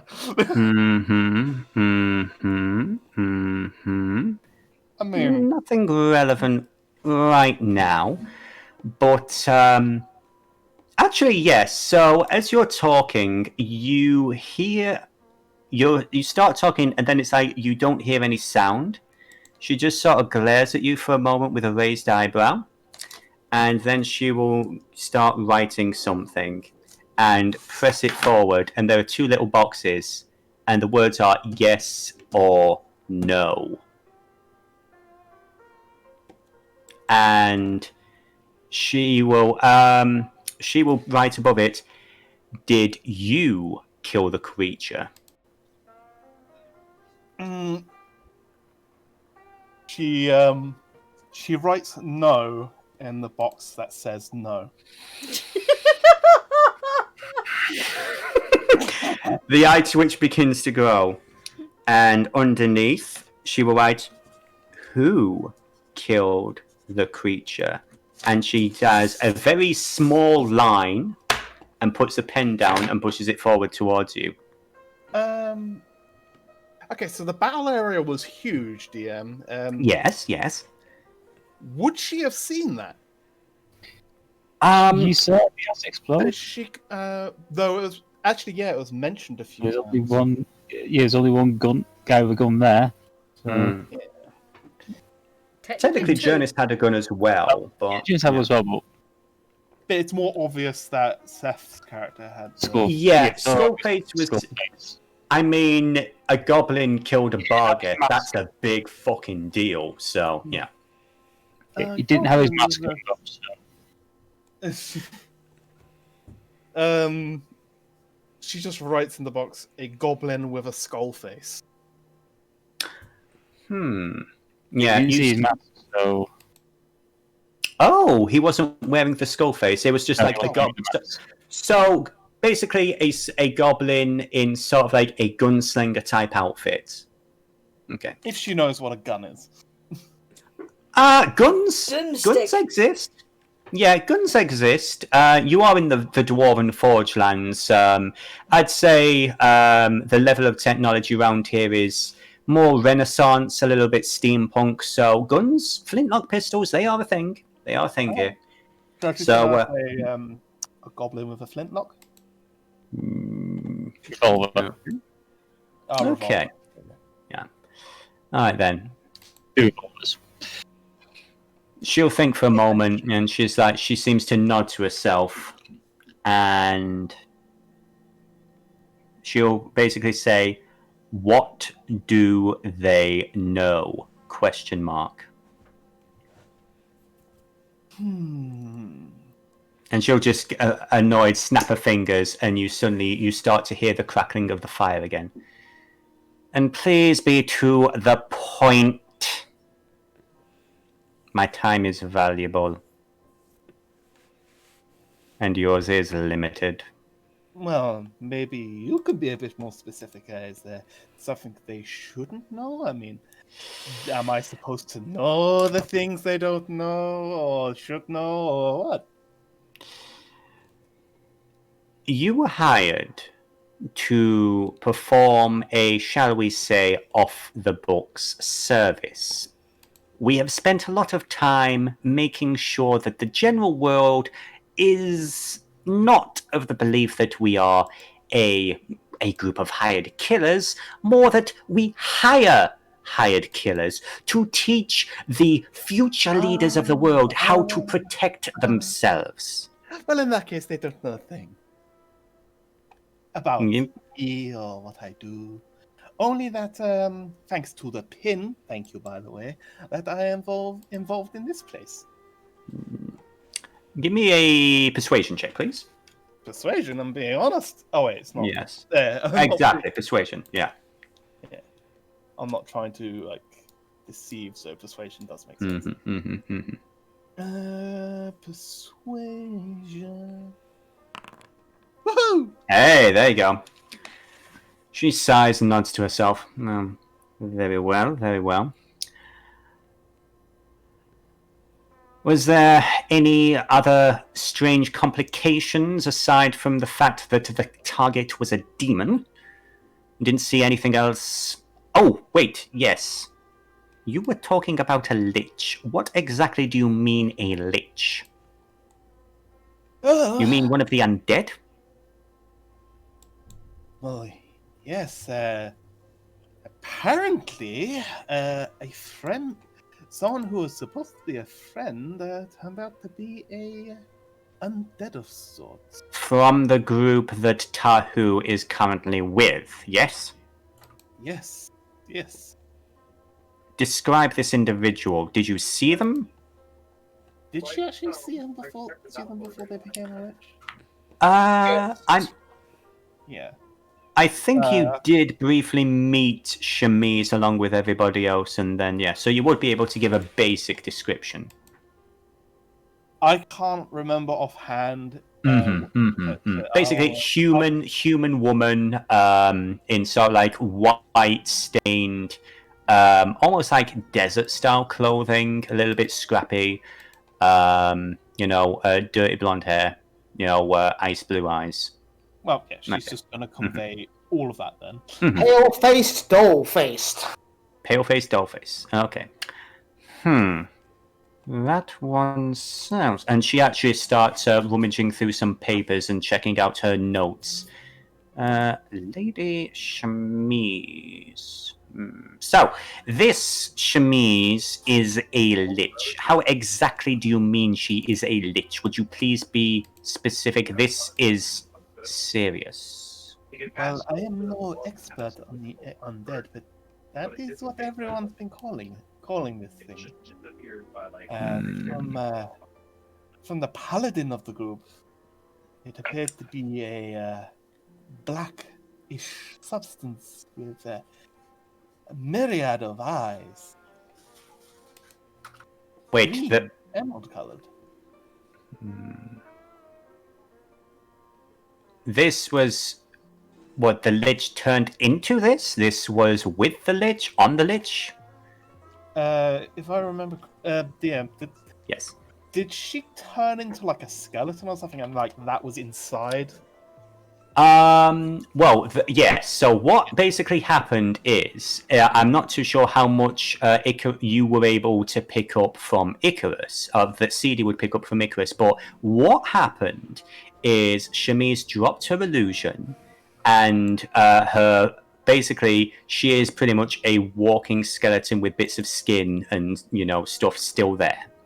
And around her, through her, in her, riding her almost, was this black formless creature with eyes.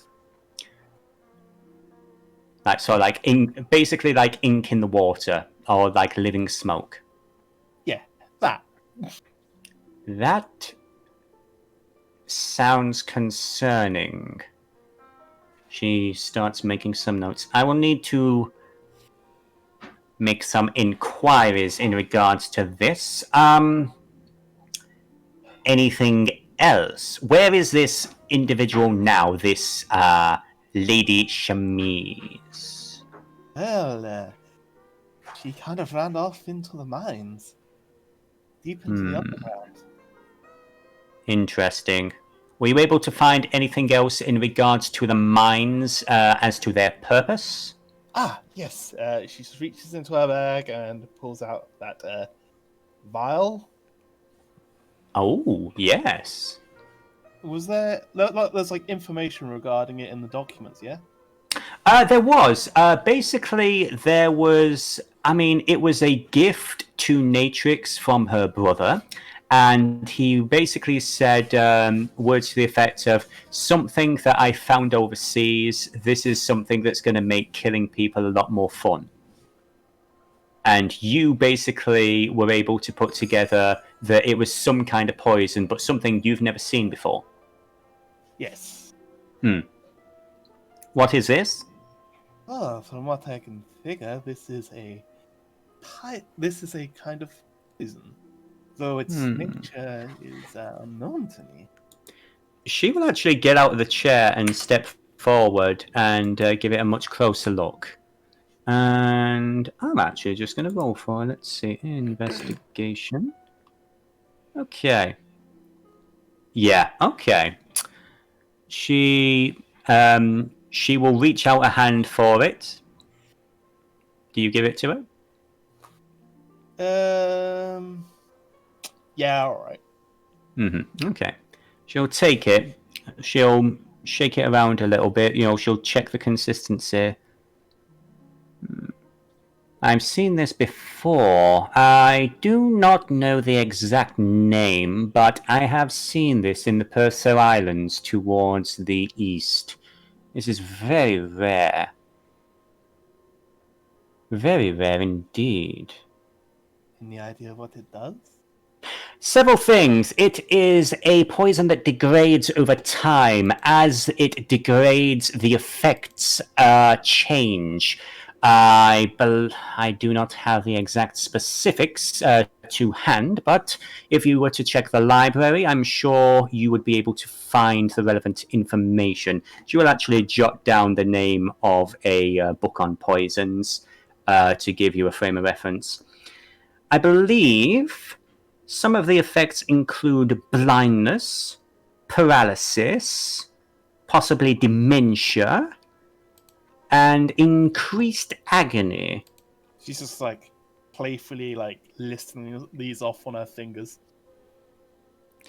Yes, unfortunately, they do not all stack together. As the color changes, the effect of the potion changes as well, until eventually it just degrades into something useless. So the color now is brown. Meaning? Again, I do not remember. This is very rare, and this is from a country far away from here. However, we do have an extensive library on the subject. I would recommend checking there for information. Ah, poor reading. Alright, I'll give it a try. It broadens the mind. You might want to try it sometime. What? And become as humorless as you. Holy shit. She just gets up and do this. This is how you get poison darts in your back, by the way. Never mind the back. Okay, yeah, she's going to cast that at level 2. Make me a wisdom saving throw, please. Oh, okay. What do I get for being a sassy bitch, huh? Yeah, no, of all the characters to pair you up with, I love this. This is the worst character to sass. Which one? Oh, yeah, just going in straight into attributes is the save, yeah? Yes, I believe so. Okay. So yeah, wisdom saving throw. Oh, unfortunately, just one away there. She points to you and she says, I suggest once we have finished this meeting, you spend some time in the library bettering yourself in silence, maybe for an hour. And you feel the compulsion to do exactly as she says. Second thought, I think I shall read some book. In absolute silence. What should have done if you told her about Icrius? Oh man, gosh, yeah, the fact that, oh yeah, there's a lot of information you did not give her. Oh wow. Fortunately, she has a tattoo. Say that again? A lot of information I forgot. Well, that's fair. I mean, it's not that important to Seethe. Why would Seethe care? This isn't her problem. But yeah, updated her probably at night. We've not gotten to that point yet, but we will. I figured we we will. wouldn't need RP it. Why did she have to do this to me before I asked her if I can go along and help out with the frickin'... I'm about to get to that. Before you go, and she sort of like snaps her fingers, and you do... Basically, you feel the fuzziness around your mind subside for a moment, and you feel yourself again.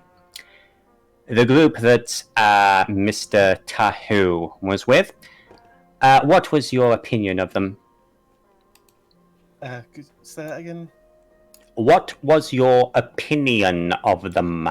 Oh, I didn't say that in character. Oh, so I know, I'm sorry.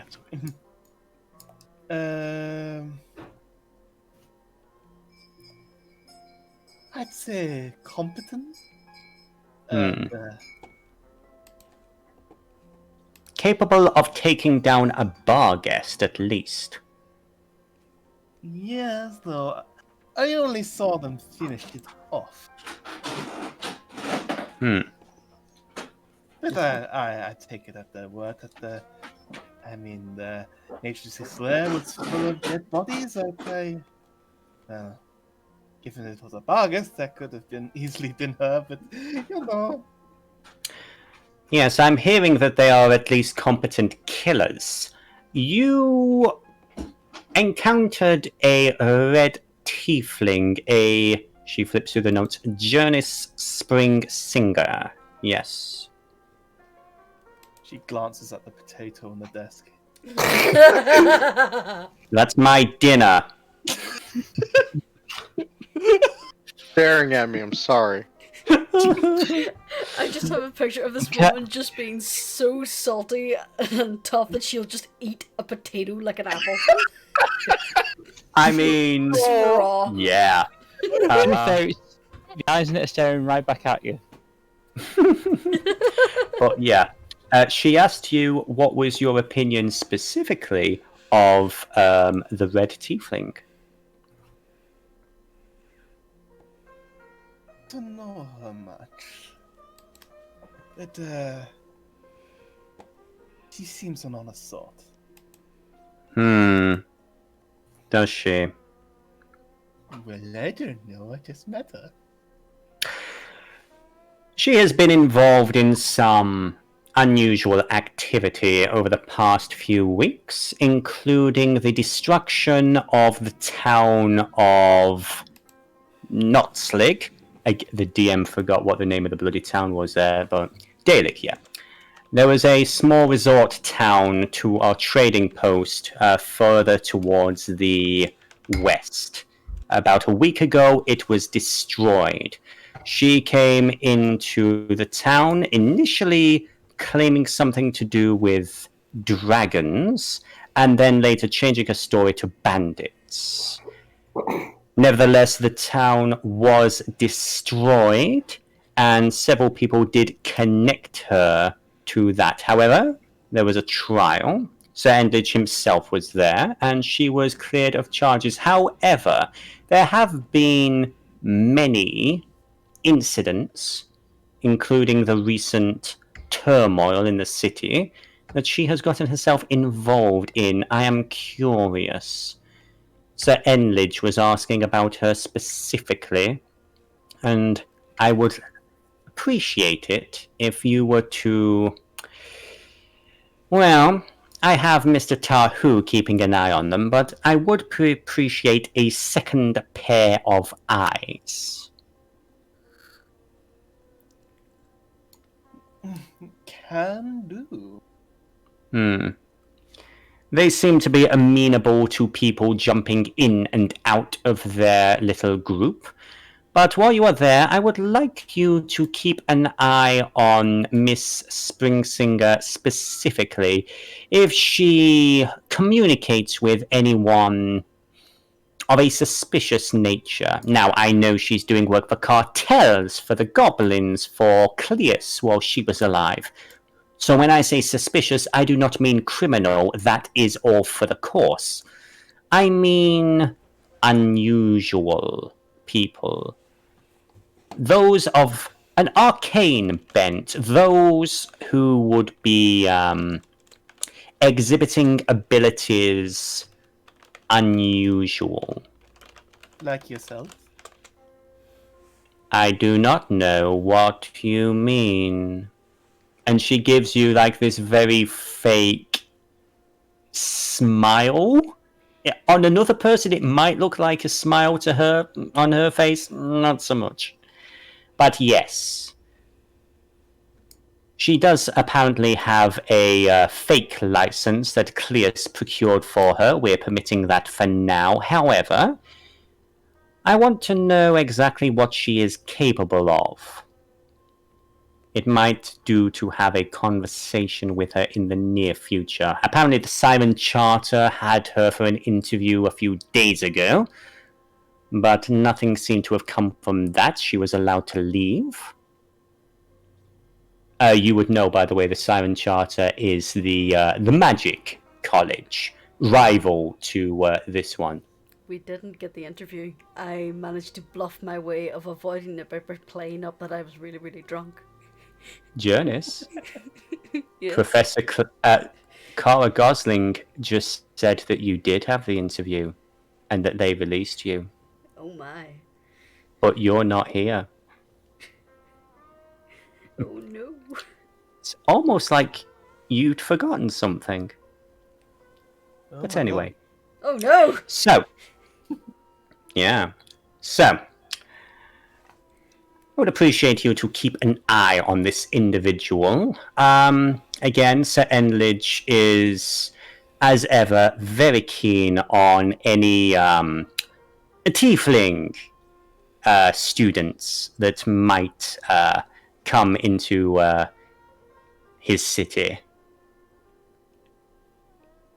Unless there is anything else you wish to discuss? This lich, should I have that taken care of? That... We can't really, have that running around now, can we? Yes, no, that... I would appreciate as well you to assist Tahu in keeping an eye on that situation. Again, Tahu has been very reliable so far, but I would prefer to have 2 people there to keep an eye on this group. As for the Lich, I will speak with a few people. We have some associates in the Grey Quarter. Some of the undead might have some information. I'm sure they, more than anyone, would not be pleased to hear a Lich is running around. It's bad business for everybody. Society in general, I'd add. Indeed. Specifically our society. The only one that matters. Anything else? One more thing. Please. Oh, please don't make me read a book. She gives you the most disturbing, demonic, evil grin that you have ever seen on a face. Come on, And- not really. She points to the door as it unlocks and says, "Don't let me detain you." And the suggestion spell reasserts itself into your mind. Alright. Question. Hello, yes. Do I have a level of free will just so long as I do the task? So yeah, in regards to suggestion, you suggest a course of activity limited to a sentence or two, and you magically influence a creature you can see within range. Let's see. It needs to basically it's reasonable. They can't. Let's see. You can't ask someone to stab themselves or something. It has to be something fairly reasonable to do. Basically, you have to pursue the course of action that they have described to the best of your ability. And that basically lasts for about, I believe, an hour or so. She did say you can, as part of the spell, you can also specify the conditions that will trigger the suggestion, which was as soon as our conversation is finished, you have to do this. Dang. Yeah. I was hoping I could do something a bit, like, sassy before I leave. Oh, well. Mm-hmm. And I'd just say for flavour, as you're leaving, she returns to her desk, doesn't look up from her notes and says, "I've broken worse than you. Oh, Good yeah, day." I didn't Eh? specify that I dropped the quill, that I put the quill back. You've taken her quill. Well, I Passive was going perception. to put it back, I was just playing with it. Okay, but you have. Well, here's the thing: you do have free will. You are not robotically being dragged. It's just oh, I now have to go and do this thing. So you could easily do other things that are on the way to do that. Oh, So yeah, there's nothing stopping you from putting the quill back. Hmm. So that is your free will. Well, my mind is like a sieve. I better take some notes. And she just tries to walk away with the quill. Are you looking over your shoulder as you do so? Yeah, she's casting a really like. You see, as she does that, she sort of makes a gesture, and this part of the ink starts to pool on the desk, and this black quill just sort of like starts to emerge out of the ink before she picks it up and continues writing. Oh. Good day. Party pooper. As she passes the door, she just like brushes the bookshelf with her tail, hoping a few books will fall on the floor. Oh my god! You are. Oh. I'd say make an intelligence roll to see if this is a good idea, but no, I can imagine you've been doing this since day one with her. I love annoying people who have sticks up their butt. Oh, she is the stick. She is the stick. Give me, for the fun of it, give me a, let's call it a dexterity. The DC will be 15. So roll me a basic dexterity check. Not a saving throw, a check. Okay, roll me a D6. Okay, it's at the bottom here, yeah? Yes. Yeah. 1d6. Mm-hmm. No, not 2, just 1. Ah! I just want to use it, alright? Yeah, you just tap it the once and then you hit roll. So if you've got multiple, just hit roll and we'll take the first one. There you go. You are able to knock 2 books onto the floor with your tail. You hear She just cast she sort of just like goes whoops and shrugs and walks out. Do watch your step, and fuck it, yeah, another second spell slot, because you are really riding her blood pressure. Please give me a 15 DC 15 Constitution saving throw. 15. DC 15. Constitution saving throw. Wow.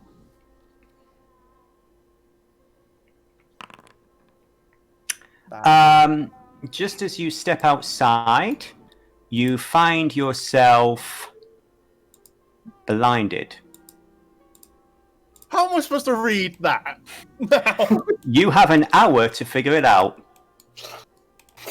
Meanwhile, I fucking love that so much. Meanwhile, back over at the tavern, I How did loved. I get here? I loved that. Oh, bear with me a second. Yeah, because your token was still there. So back in the Tarditiro Tavern, everyone is drinking, unwinding. Poor Sir Icky is having, he's having a bit of a drink. So, Skullface, you're off at home at the moment.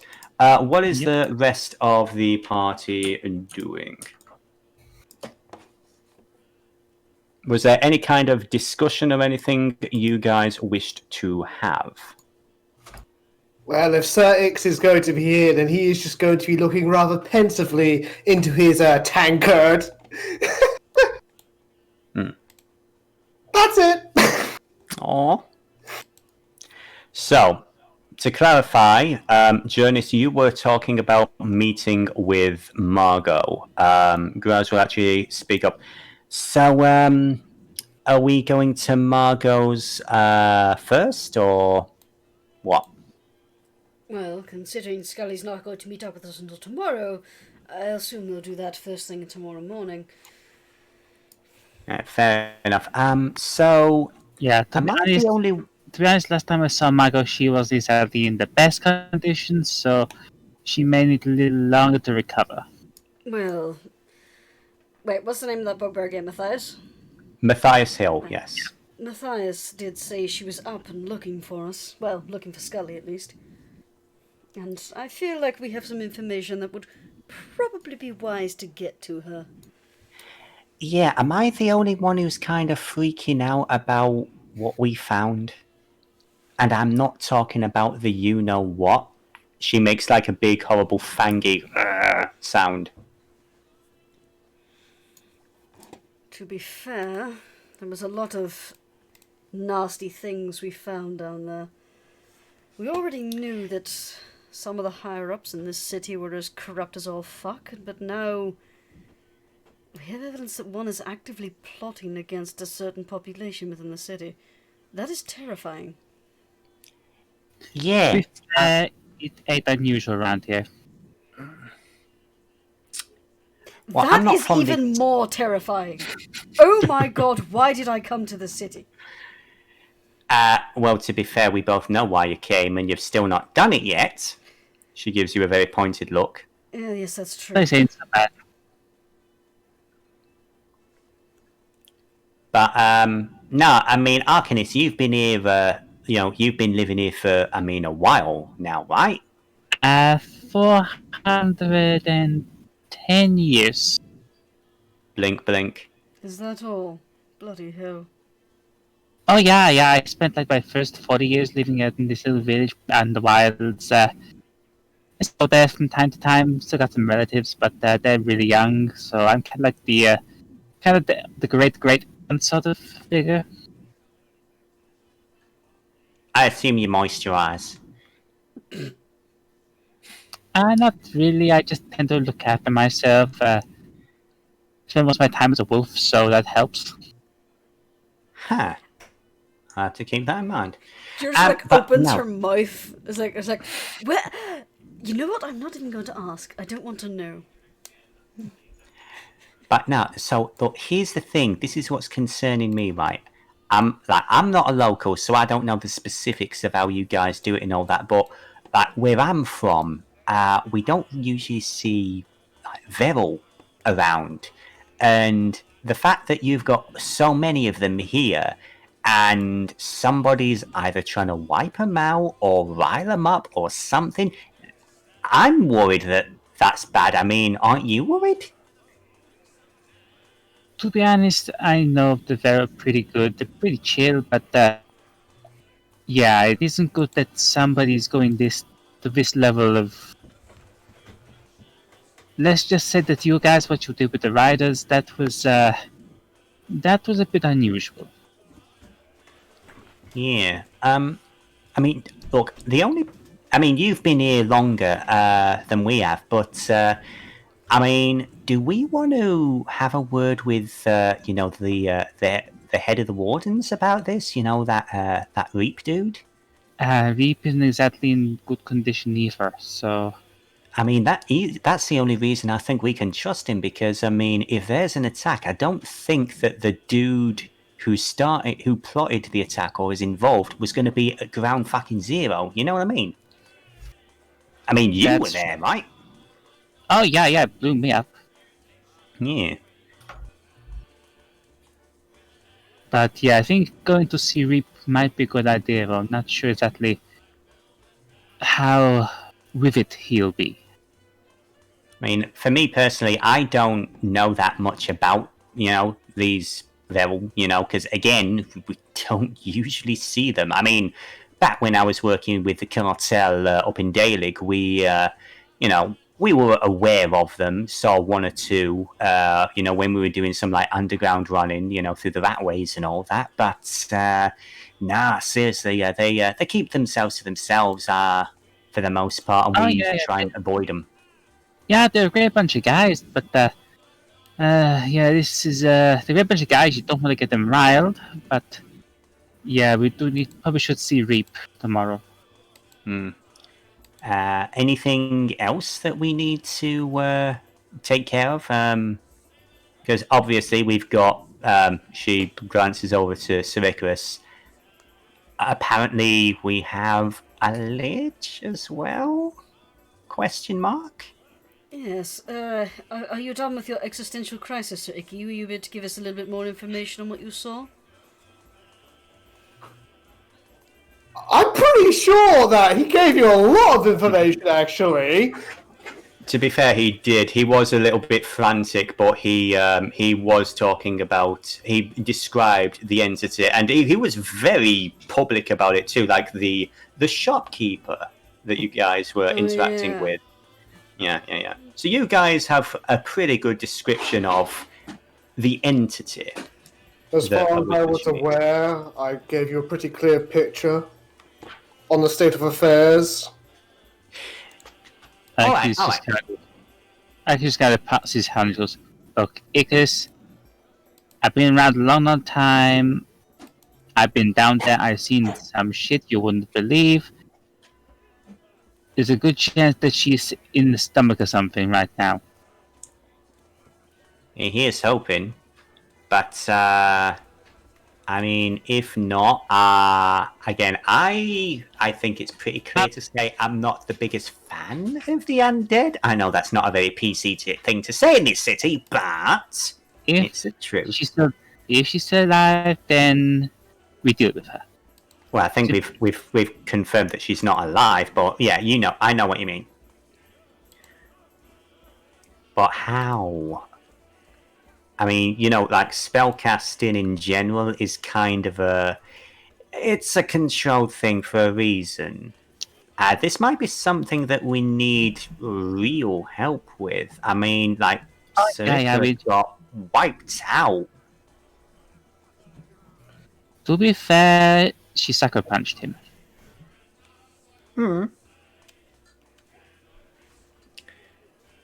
I mean, I've seen some of the stuff that she was doing on the barge and everything, all that dust blowing and all that. She's... That is a fair point. Powerful. I think she could have, what's it called, be a warlock? Oh, you mean like she's made a deal with the smoky thing? Yeah, that could be like her patron. She's kind of carrying him round. Alright, well, still doesn't, answer the question of what the fuck that thing was. Because, that, again, I keep thinking back to that storekeeper as well. Because, A, that was weird. B, the moment you described that thing, he actually started to look worried. Before that, he was just like, oh, I'm just enjoying myself. I'm on a romp. I'm dealing with all these little people. I'm in the middle of a war zone. I don't care. That's fine. But because apparently he could just bamf out whenever he wanted. Well, that But the reaction moment- doesn't surprise me because there's only been one other lich in existence. In this world. I'm not much of a historian, but you mean that the whole thing with like the Union up north? No. It's like it's kind of hard to describe because I don't know the huge details because it's like something wizards and clerics specialize in. But you know, like how there's 9 hells and different. Each god has their own like dice. One thing I will say to you there, Seethe, is unfortunately, in regards to the world you live in, this information in regards to the other planes, this is not Toril. There are no planeswalkers here. There is only superstition and rumor.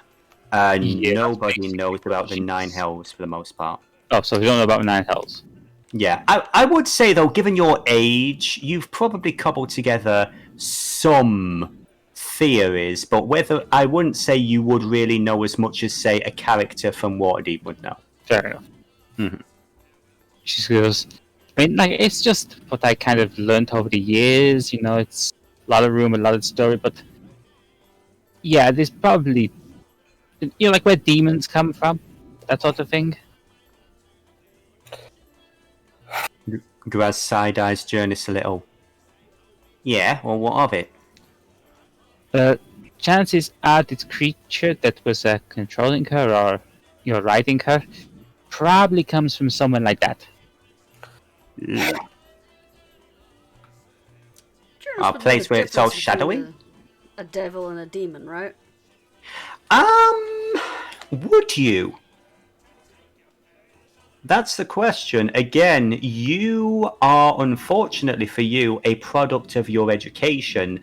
Being raised as, well, the Devil of Glenbrook, a really small town, you would have had some education during your travels with Paramore. Please forgive me if I'm mispronouncing the name. Given your travels and everything as a bard, you would have picked up some things, but how would Jurnis have actually spent some time researching the hells? You would know, at least, I will say this, you would know about the difference between devils and demons from your conversation with your mother when she showed you the front line of the Blood War. She did also do some research into devil blood to try and figure out what her compulsions were. Okay, yeah, that's fair enough. Then you might have a very loose theory, but again, a lot of it is based on supposition and legend, and there are no hard facts when it comes to the outer planes. It's a very esoteric subject. Then Jurnis will stay quiet. If I may put a stopper in your rampant speculation, there's only been one lich before, and liches are rather attached to the whole living thing. So this previous liches, what was his name? I believe I did get a high enough roll on religion to remember that entity's name. There was, yeah. You see, I'm trying to remember how much I did share with you. There was a very powerful... Hi, Seethe. Meanwhile, back over here, it's all good. It's a feature of the system. It's fine. Oh, was There was. I wasn't expecting that. There was once upon a time, about 1,000 years ago, there was a very powerful a spellcaster, a tiefling, who was raising an army of orcs and goblins and tieflings and all that, but they were fortunately smashed by by a unified force of elves, dwarves, and humans. And those three groups came together to form the Union. Yeah. And the former citadel of this warlock, this spellcaster, this necromancer, as they were called, or referred to, was then converted into the capital city, Unity. I don't know if you did get a nat 20. I would say the legend referred to them as Matinave. As to gender or any other real detail other than they were a necromancer who basically led a led an army that was smashed by the good guys, quote unquote. You don't know it that much else. There are legends that they were, however, rumour after the fact that they were a lich, but you don't know for certain. There are people in the August Sanctum that do believe that they persist to this day as a lich. Yes, there's this tiefling, Matinef, a very powerful necromancer. There are tales that they ascended to lichdom. Some believe it's a dead cert, some, speculate. It's highly likely, since this all happened up in the Union, where Chemise is from, that this wayward soul happened upon her after an accident. She was rather unhappy regarding the mines and whatnot. So all it would take is, an offer for new things, new experiences, and... well, a bored girl who tragically had her life cut short by an accident would probably take that up. Makes sense. As usual, Grass, you're the only one who gets the picture. She doesn't look flattered, but she does seem to start preening herself a little. She's like, Make no mistake, we're taking this seriously, but at the moment we're trying to work out what we can do to find information. Yes, well, until I can go down there and put a stop to Chemise and her friend, who may or may not be Matinef, I'm just a tag-along. Yeah, I'm telling you right now, if we go down there right now, without preparation or information, yeah, we're gonna end up the stack. Also, I refer to my previous statement of how powerful she was when she wasn't trying to hide herself. We saw what she could do when she was pretending to be a little old human. So, what she could actually do, that kind of scares me. And I think we might need... Yes, and how much of it is her own power, and how much of it is the entity, as Sir Icrius said it.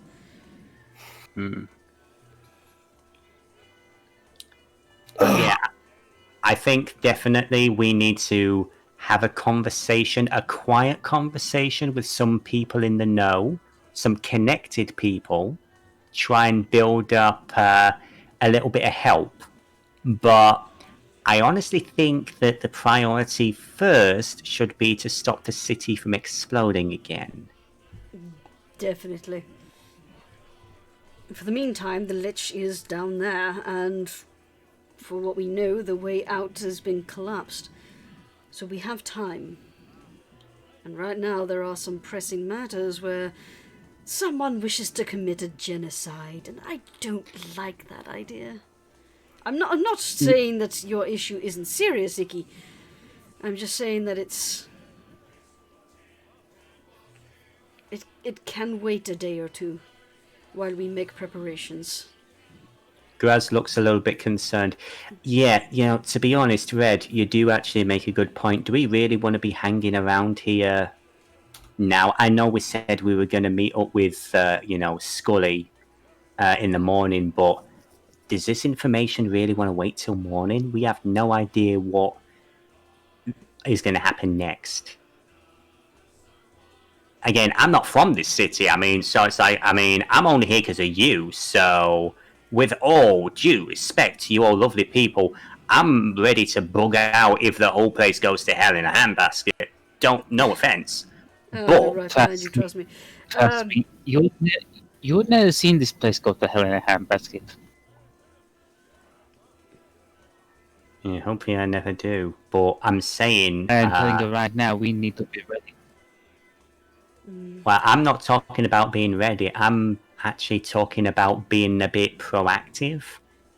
You know me, I'll sit in a tavern any night of the week, but sitting on information like this that might save lives, I'm actually not... Now I'm thinking about it, I'm not feeling comfortable about it, Well, yes, I suppose that is a valid point. Nobody who listens to us is currently awake. Or should I say, anybody who's worth telling us to would be awake. I think at the very least it's worth leaving a message. Does anyone have a way of sending messages long distance? She raises an eyebrow to the group. Not me. Okay. Oh, that's interesting. The only... Oh, yeah, because that's the only spell she does have. Never mind. Not that Graz has spells. What you're talking about. Like I say, we just leave it till morning. Be fine. All right. Now, if you're sure, she looks to the rest of the group. We're never sure, but at the moment it's the only option we have. All right. Well, I am going to get another couple of drinks in me, and then I'm going to hit the hay, early start and all that.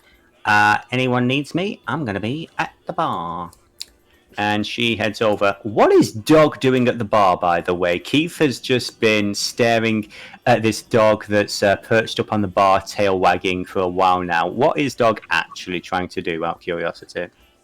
He wants a drink. Okay. After a minute or two, Keith is going to head into the kitchen. He's going to eventually come back with some water. And he's going to put it on the bar for Dog. Yay! That's adorable. Okay. Yeah.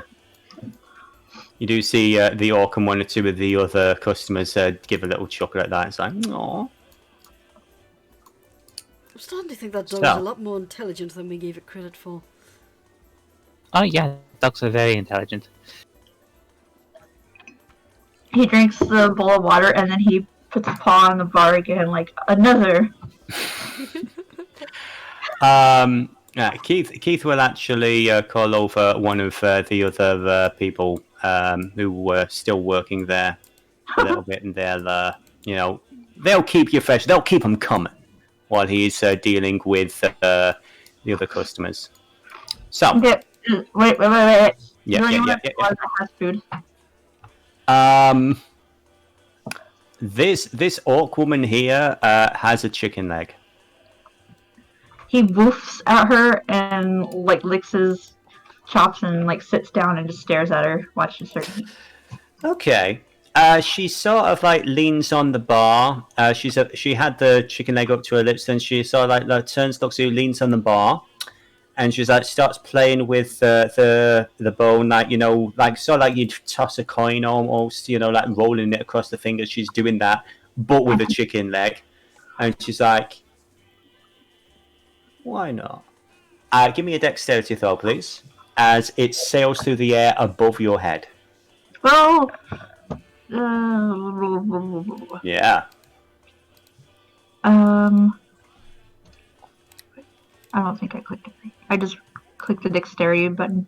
Yes. It should roll. Hold on, it's being a piece of shit. Okay, and let's bring up Dog's character sheet. Hmm? So yeah, if you press dexterity, and then you say either ability check or saving throw. So the word dexterity on the left of your character sheet. Yeah, it brought it up in another window. Hold on. Right, maybe I have to have it. There we go. Yeah, that's actually really good. You basically, how do you want to catch this chicken leg? Stand on my back two legs and catch it out of the air. Okay, are you staying on your two legs as you're eating it? No, I'm gonna sit down and eat it. No, okay. You hear a cheer come from half the bar as people are like really impressed. Yay! Yeah. Hell yeah. Okay, so as everyone's heading off to bed, Ang, Yes. you do notice that this woman over here is giving you a little bit of a wink.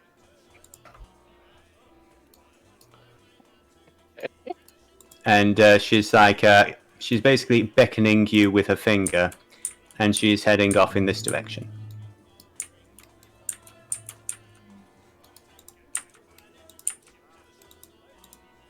You wanting backup? Yes. Now, this is basically, she's about late teens, early 20s. You've interacted with her a couple of times. She is one of the students who works behind the bar. She is also, you would remember, the one who specifically was cleaning up when you were talking about heading over to the Fulbrider estate to murder the Fulbrider family, and you paid her a substantial amount of platinum.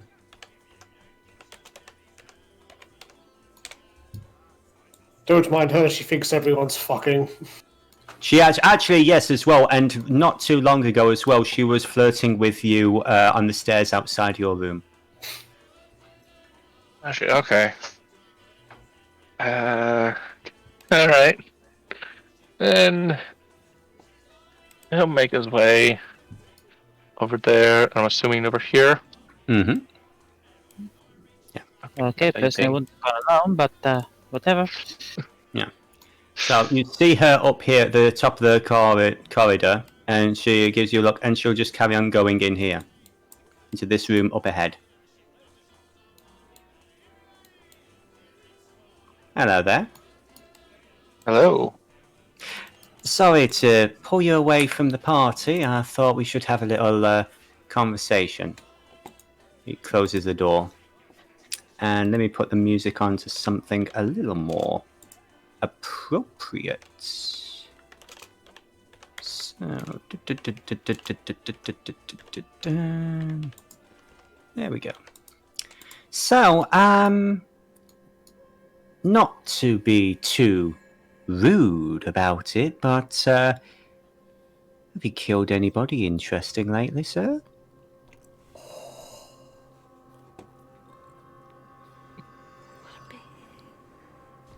What do I walk into? Plead the fifth. I'm just messing. You know how it is in this town. People are very good at keeping secrets. And I wanted to be very, very clear, sir. I appreciated the donation you made to me, and I'm not expecting that to be a reoccurring thing. That's not how I do business. I just wanted you to know, though, that now that Cleus is out of the picture, I do business. Oh? Yeah. And what sort of business is that? Well, I mean, it's a similar business to the one you're in. And she looks at your monk robes and gives you a smile. Oh, Customer I service. see. Well, have a customer worth servicing here? Not at the moment, do I? I know that you're good for money. And I know that you're... How do we put this? Someone who's very good at rising in the ranks. And you know what? Sure, that was a double innuendo. I'm very interested in you, and I'm very interested in what you're going to do in our city. And I would like to be a part of that. This place is falling apart. Without Cleus, it's not long. Everyone knows it. This is a sinking ship.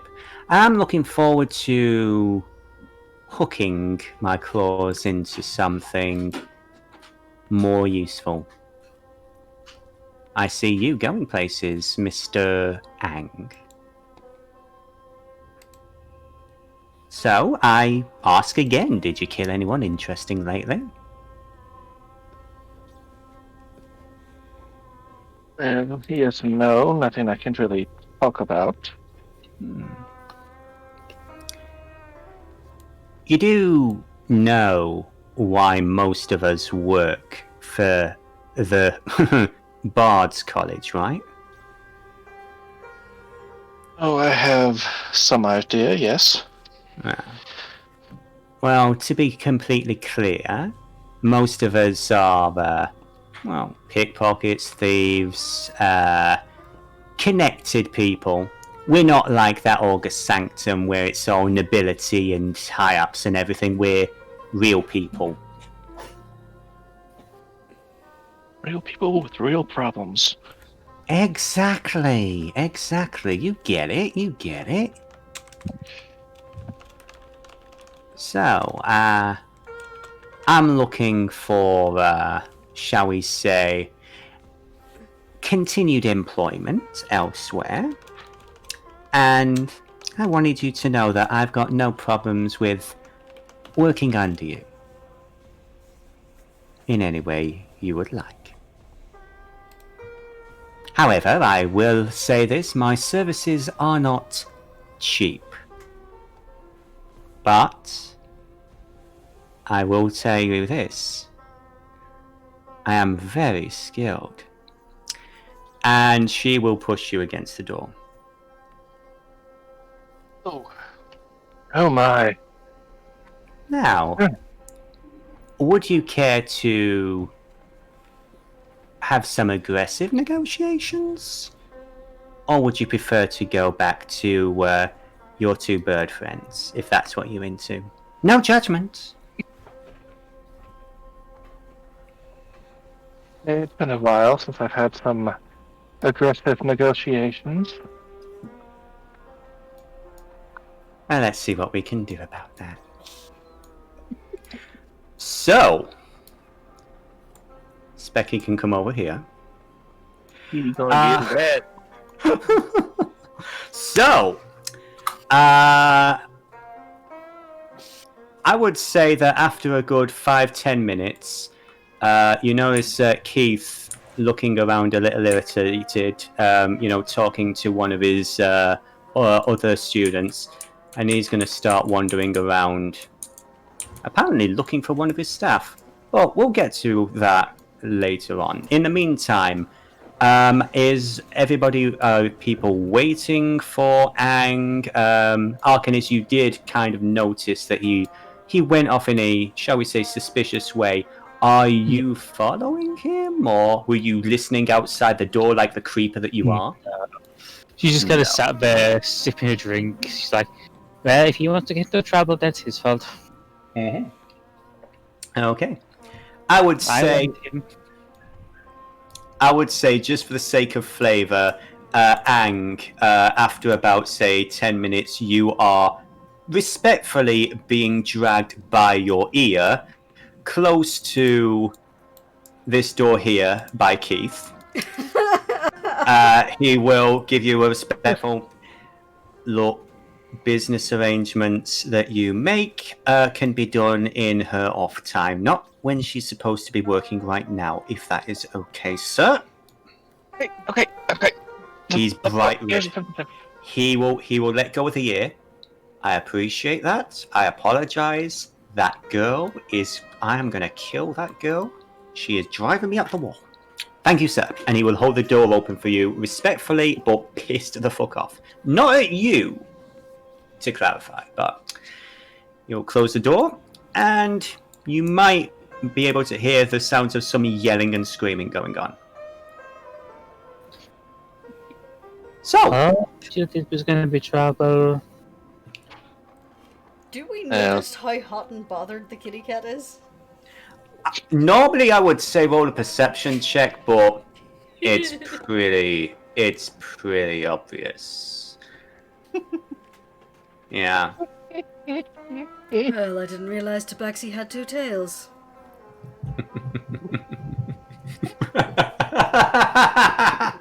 This is an adult stream for adults.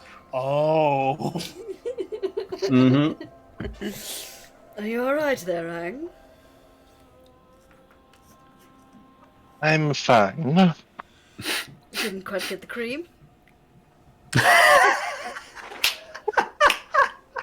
A little blue, but Pokes the nothing. brushes Kitty's face, confused. I told you it would be trouble. I offered to come with you. Oh, it was No offense, Nothing I do like- think he's quite into dogs. couldn't nothing I couldn't handle, but Yeah, it was you handling things that got you into trouble. depends on the definition of trouble.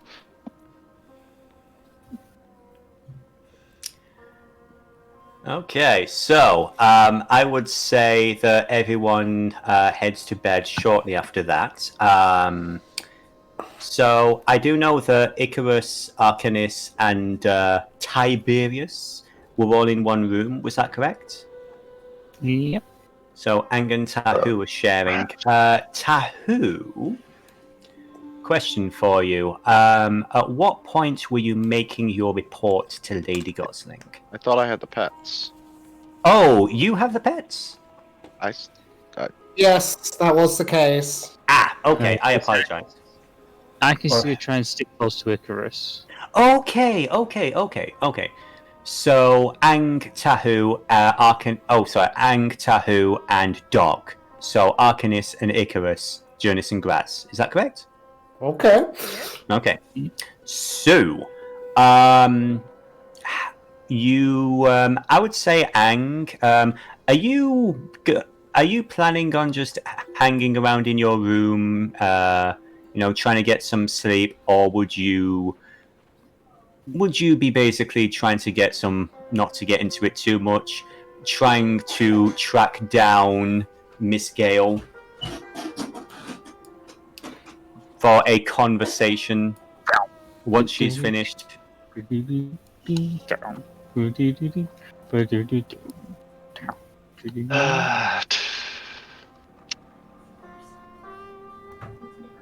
Yes. Okay. As Ang heads out, Tahu, you find yourself alone with Dog as before. I assume you take out the crystal that clears gate. Just sit on the bed and do the thing. Update. Okay. Is there anything that you leave out? So you basically go through the whole list of events, the bar guest, the lich, Icarus's, what he relayed to the group, the incident with the Veril, the fact that the party think that the Veril are involved in a false flag attack or something. Is there anything you leave out, or do you give her everything? I give her everything. Goody gumdrops. I mean everything, even to the point where I irritated to the point where like extra shit about like dog's paws in the bar, like Aang's the blushy kitty, like every little detail. Okay, so I get it, yeah. Alright, after a minute or two, you receive a response from Cleus. Thank you for that, as ever, exhaustive report. One day I will find operatives that can be succinct. Thank you, though. This is information that I already had to some regards, but thank you for confirming it. This is concerning. I will be sending Miss Seethe to assist you in regards to observing Miss Springsinger and also potentially dealing with both this lich issue and the political instability. I will be giving her further instructions to send to you directly. Your work is appreciated. You do not need to respond to this message. And you no longer hear her voice. So, unless anyone has anything else to say, I would say we would head to the next day. Is that fair? Unless Arcanis and Arcanis was doing anything with Icrius, were you just like watching the door, or? Just before she senses Icrius getting down, she goes, Icrius, Yes. how old are you? 16. Damn, that's young. I mean, by the standards of Arrocakkra, I'm over halfway through the usual lifespan. Take it from someone who has lived 400 years. Don't be in a rush. Sometimes the worst thing you can do is to run straight at something. Especially dealing with the shit coming from under the city. I spent best part of 20 years fighting down in that massive pit trying to clear the place out, and we didn't even manage half of it.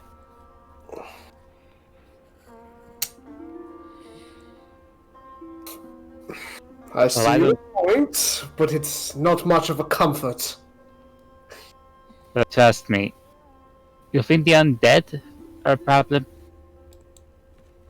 Trust me, the stuff down there is a fucking nightmare. 300 years since I last saw one of those things. I still don't want to see him again, but looks like I'm gonna have to, taking you guys down there. With all due respect, I'm the only one here who has any idea of what we're dealing with regarding Miss Chemise. Any idea at all. And there are paladins more powerful than I, to be sure.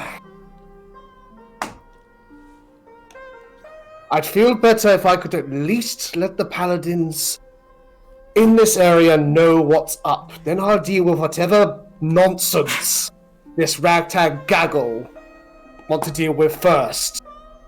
They're concerned with the genocide, I'm concerned with the genocide of all things, so forgive me if I'm a bit bent out of shape. Arcanis, you do know that there is a joint temple, the Holy Outreach, where there's a bunch of different groups of various faiths that visit the city. You could take Sir Icrius there, at least to introduce him to some people. I'll tell you what. Tomorrow, we'll drop by the mission. That's the place you want to go. Thank you. I appreciate it.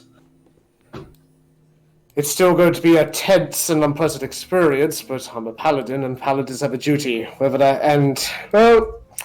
Whether that means kissing up to the Calvig and other faiths or not, it still has to be done.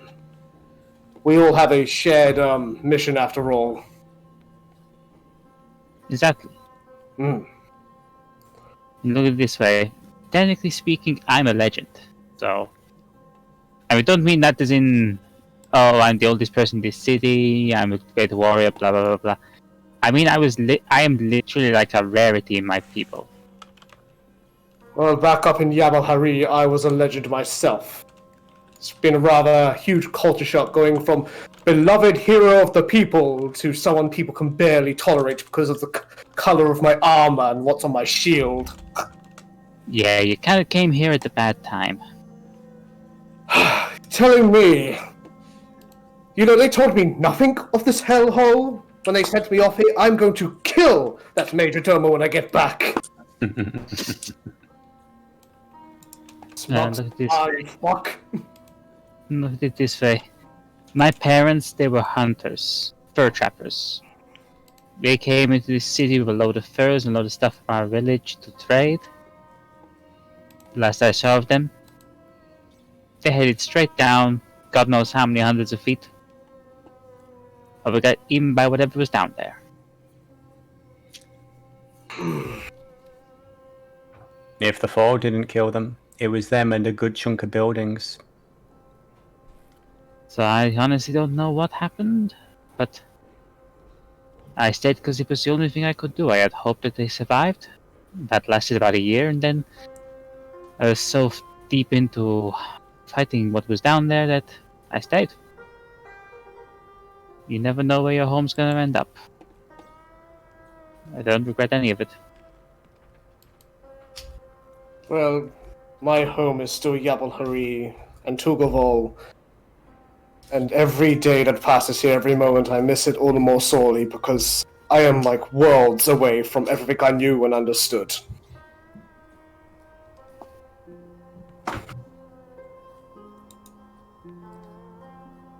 I can see that. Just remember, like I said, running in head first ain't gonna solve nothing.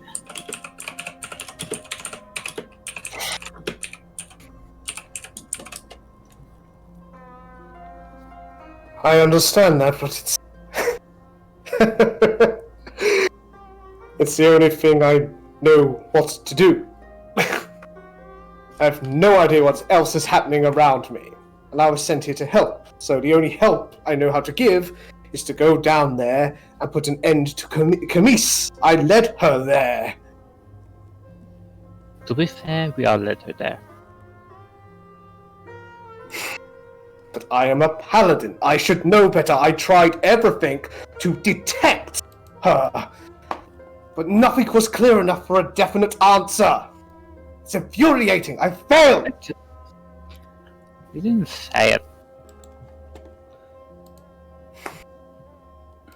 From what you're telling me, we don't even know what the hell she's been linked up and mixed up with, so it could be undead, it could be anything. It could be some kind of strange demon mix of undead or something. We just don't know. You're right there. I wish I could give a more definite answer. Stop A lot of worrying. time of studying and I got nothing. Stop worrying about answers. That's why we're going to ask people.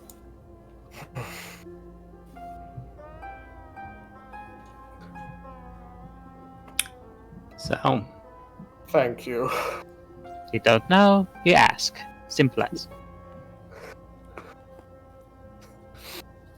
He's genuinely touched by all this, and he's like, he's choking up. He's choking up. Just kind of rubbing his face and trying not to cry a little. It's like, oh thank God, someone's taking me seriously, and not being condescending about it at all. Like I said, this group, they've been through it the last couple of days. They know that what you're saying is important. But they also know that we need to arm ourselves properly. We can't just run in. We need to calm down. Well, with whatever we have to take care of, or whatever they have to take care of, before I can deal with Chemise, it'll keep my blade sharp and be good practice. So I look at it like that. And if you want people to start trusting paladins of sepsis more, it's the best way to go about it. I'll take it into due consideration. I know it's a bit hard for people to swallow when I get all frantic, but I spent a whole life listening to preaching dwarves. And they're very loud, I hope you know. I've had 400 years of it. Trust me, I know. Tried from like 4 a.m. to like 9 p.m. Why do you think I'm so calm all the time? I'm a barbarian. In terms of my abilities.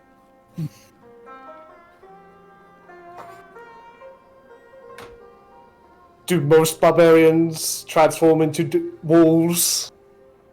Oh no, you see, that's what I meant by legend. My great ancestor was a werewolf, and her kid was a half werewolf, and it kind of spread through the line, but yeah, people who can actually transform are rare. Huh. Fascinating. I have a strange question, but I have to ask it for my own peace of mind. Yeah, go ahead. The last person who tried to, get me to open up and get close to me turned out to be a lich. Please tell me you're not a lich yourself. Well, you had the ability to sense the liches undead, right? Yes, but that didn't really work well last time, but why the hell not? Okay, a strong evil registers on your scent. No, it doesn't. I'm just reading it out. Okay, so it's going to be for undead and celestial fiend. Arcanus, are you a celestial fiend or undead? Nope. I doubt that applies, but you can definitely get a strong sense of chaos from her. Oh, you don't need divine sense for that, honey. Yeah, that's apparent. Again, Icarus, that weird cold sensation that you had at the back of your neck whenever you tried to do anything around Chemise is gone. You are yourself, and you sense everything perfectly. You do not sense any of those entities. I would say, depending on how far away you are from Jurnis, you might get a ping off her and her bloodline. Yeah, we're familiar with the feel of Jurnis by this point. Yeah. Well, good news. You're not an undead in disguise. I'm sure we're both relieved. Yeah, that would be news to me. And the weird coldness that was again, I've mentioned this in the mines, but the weird coldness that accompanied Chemise has long but left us. Exactly. I have no idea how to categorize that sensation. I would say this, Icarus, give me just an intelligence check. Let's call it intelligence. Oh, I get to make a roll this game? I know, again, there was going to be combat, but I figured, nah, fuck it. To be fair, Icarus has spent, this entire game wanting to go to bed and being depressed. Oh, a big fat 4. Yeah, you're not too sure. Yeah, it's really hard to quantify. It reminds you of something, but you really can't put your finger on it. You're not in the mood.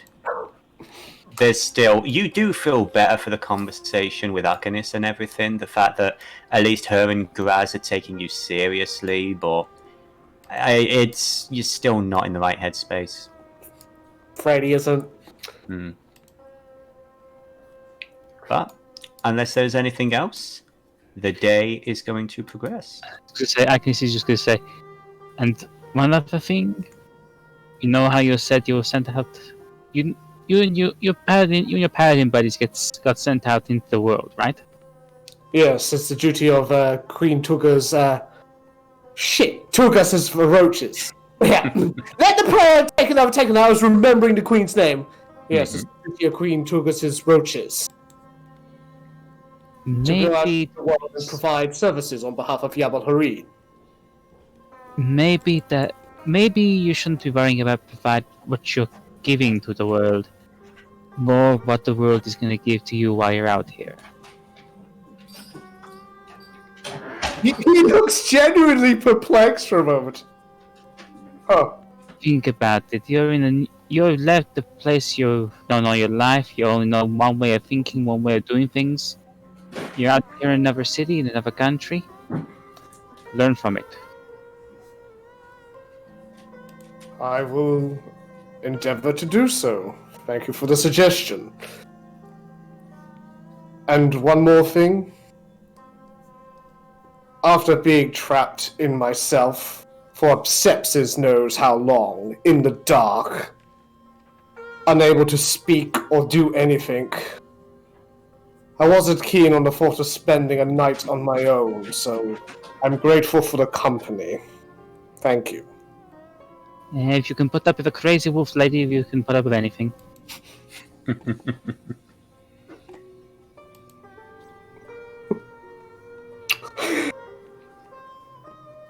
And I think we're done for the night. Oh. Okay. So, the night moves on.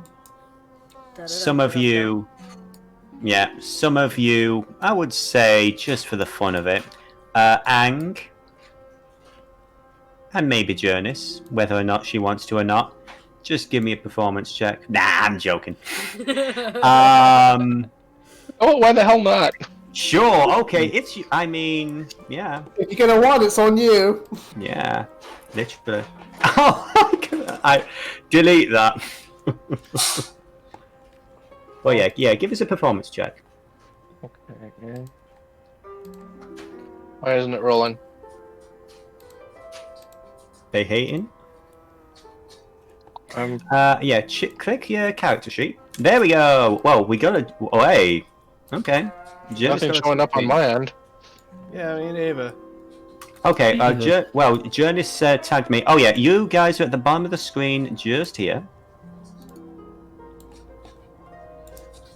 So if you click on your character sheet and you clicked on the performance, you see on your character sheet there. Yeah, because I just clicked it for you, so just ignore that. I think Ang did better than an 8. I mean, nothing's showing up in the chat. That's weird. So, right. So, are you clicking not the dot next to it? There. Okay. Yeah. Yeah, I'm clicking the name. Clicking the word. Did you have your character sheet as a pop-out window? Because sometimes that times out and you have to close it and reopen it. Okay. Let me. If you open up the character sheet in game, you can actually double click on the bar at the top and close it at the tab, but keep it open on the same window. Ooh. That is good to know. But yeah, Ang. Yeah.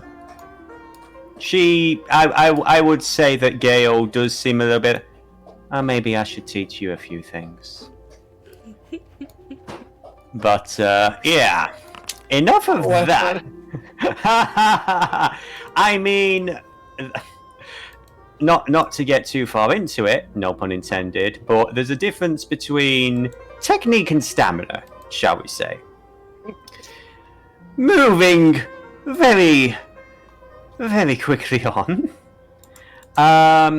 Much like Ang, there was. So you all basically meet up outside the tavern.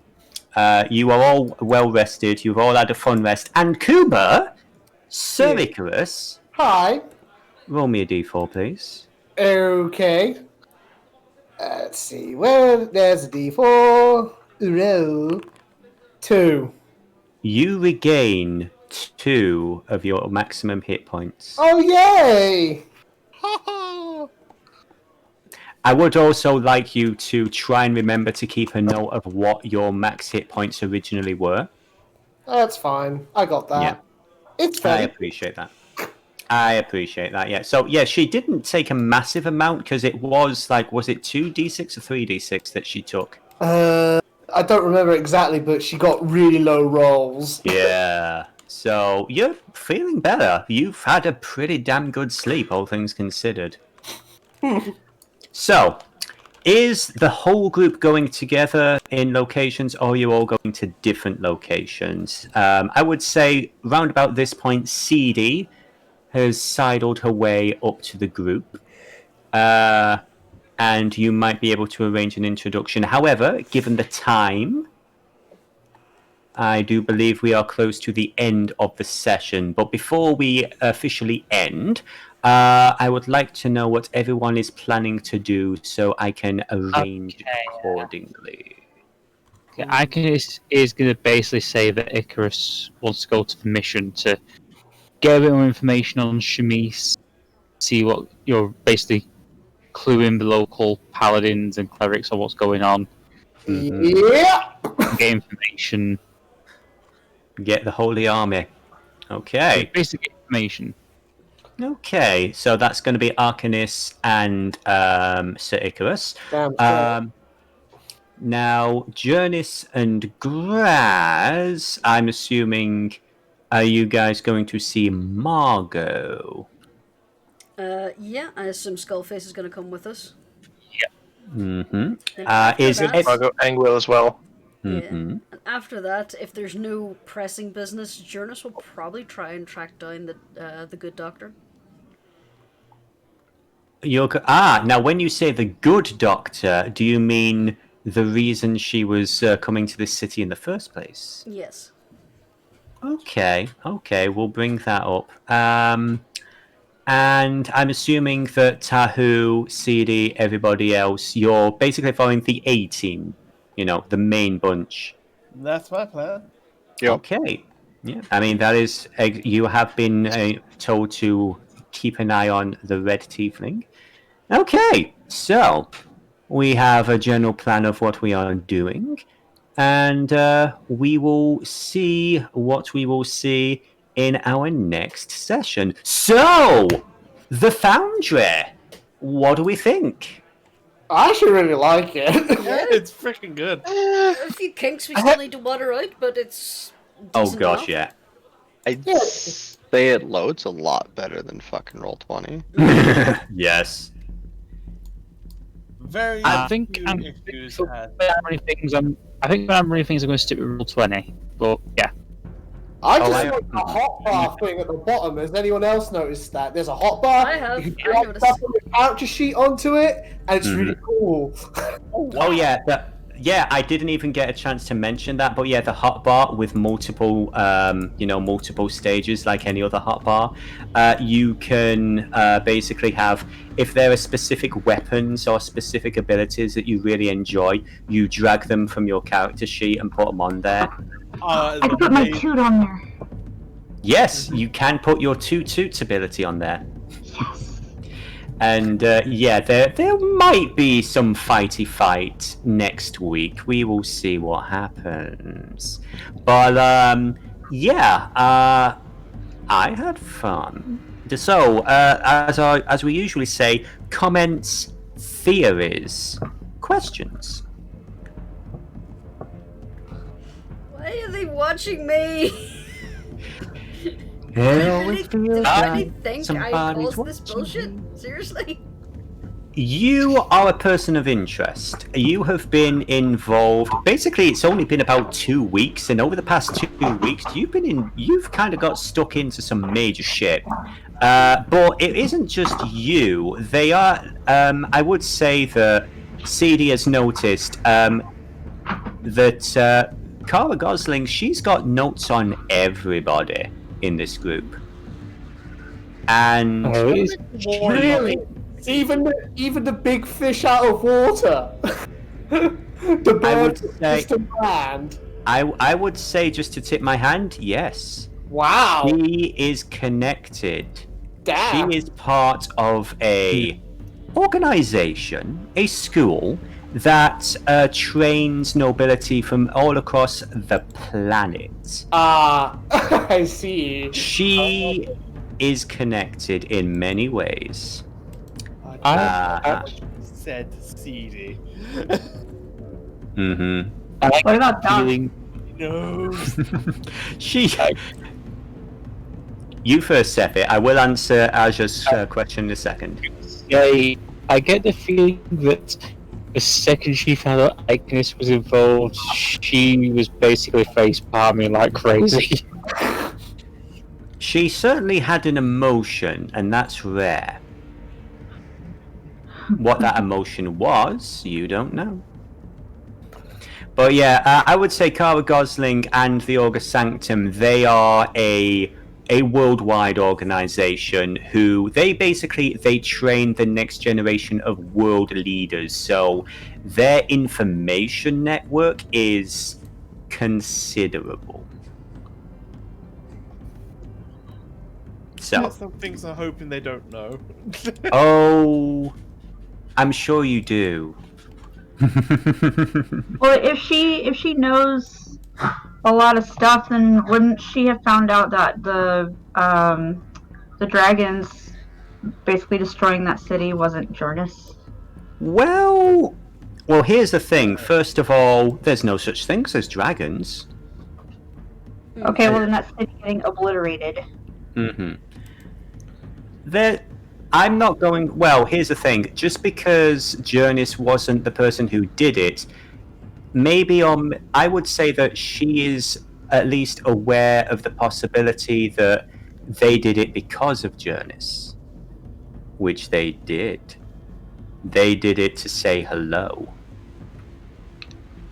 And that makes... If there's someone out there who's willing to destroy a town to say hello to a person, you probably want to keep an eye on the person they want to say hello to.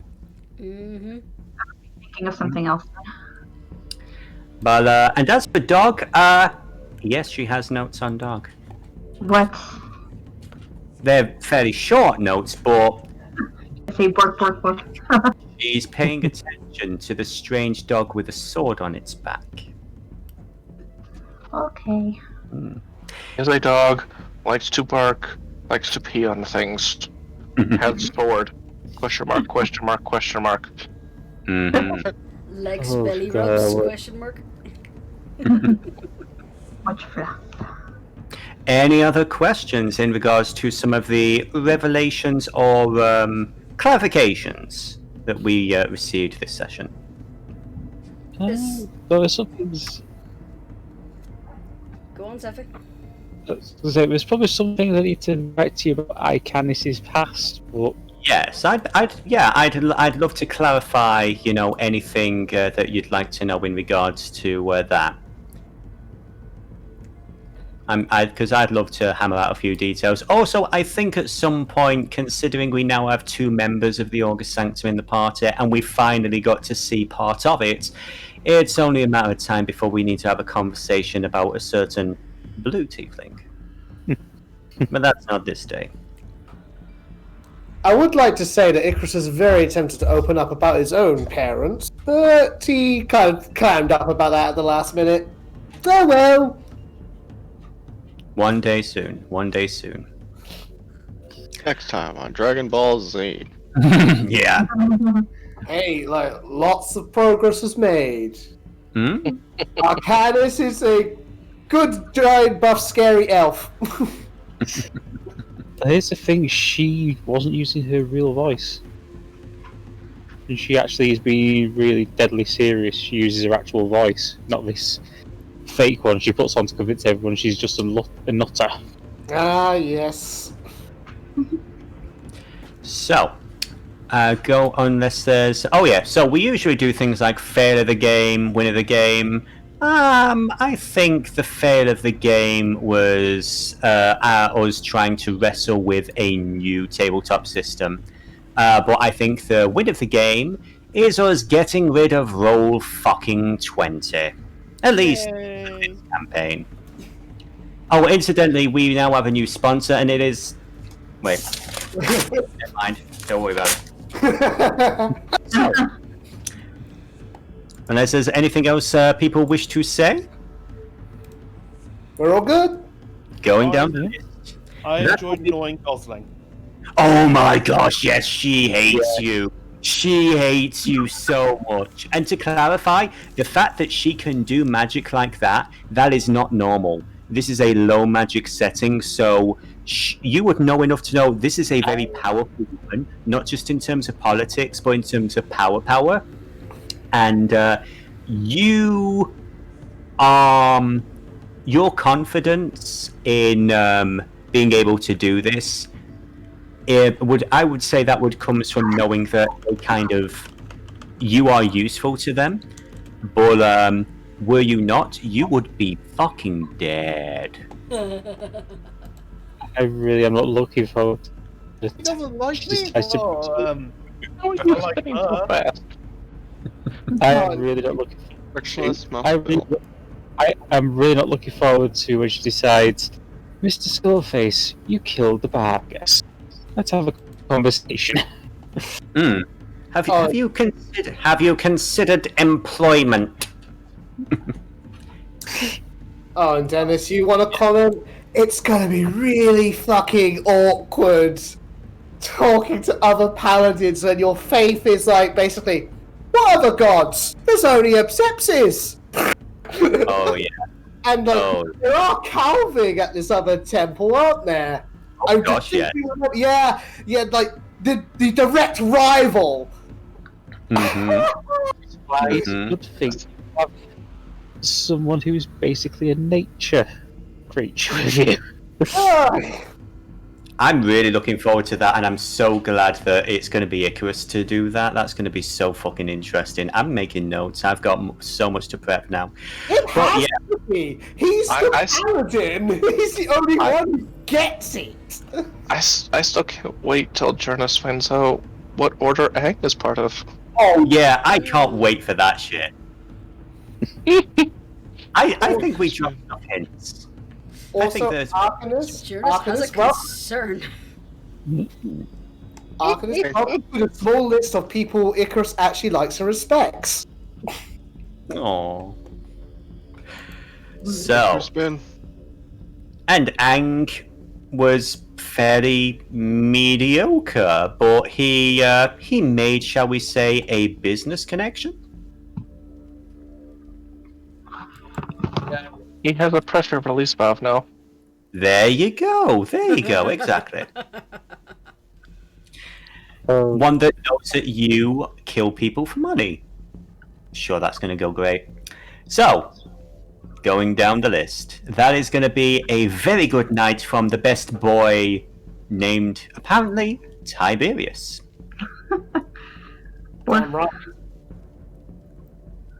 Next, it's going to be a very good night from the Paladin with the problems. Damn right.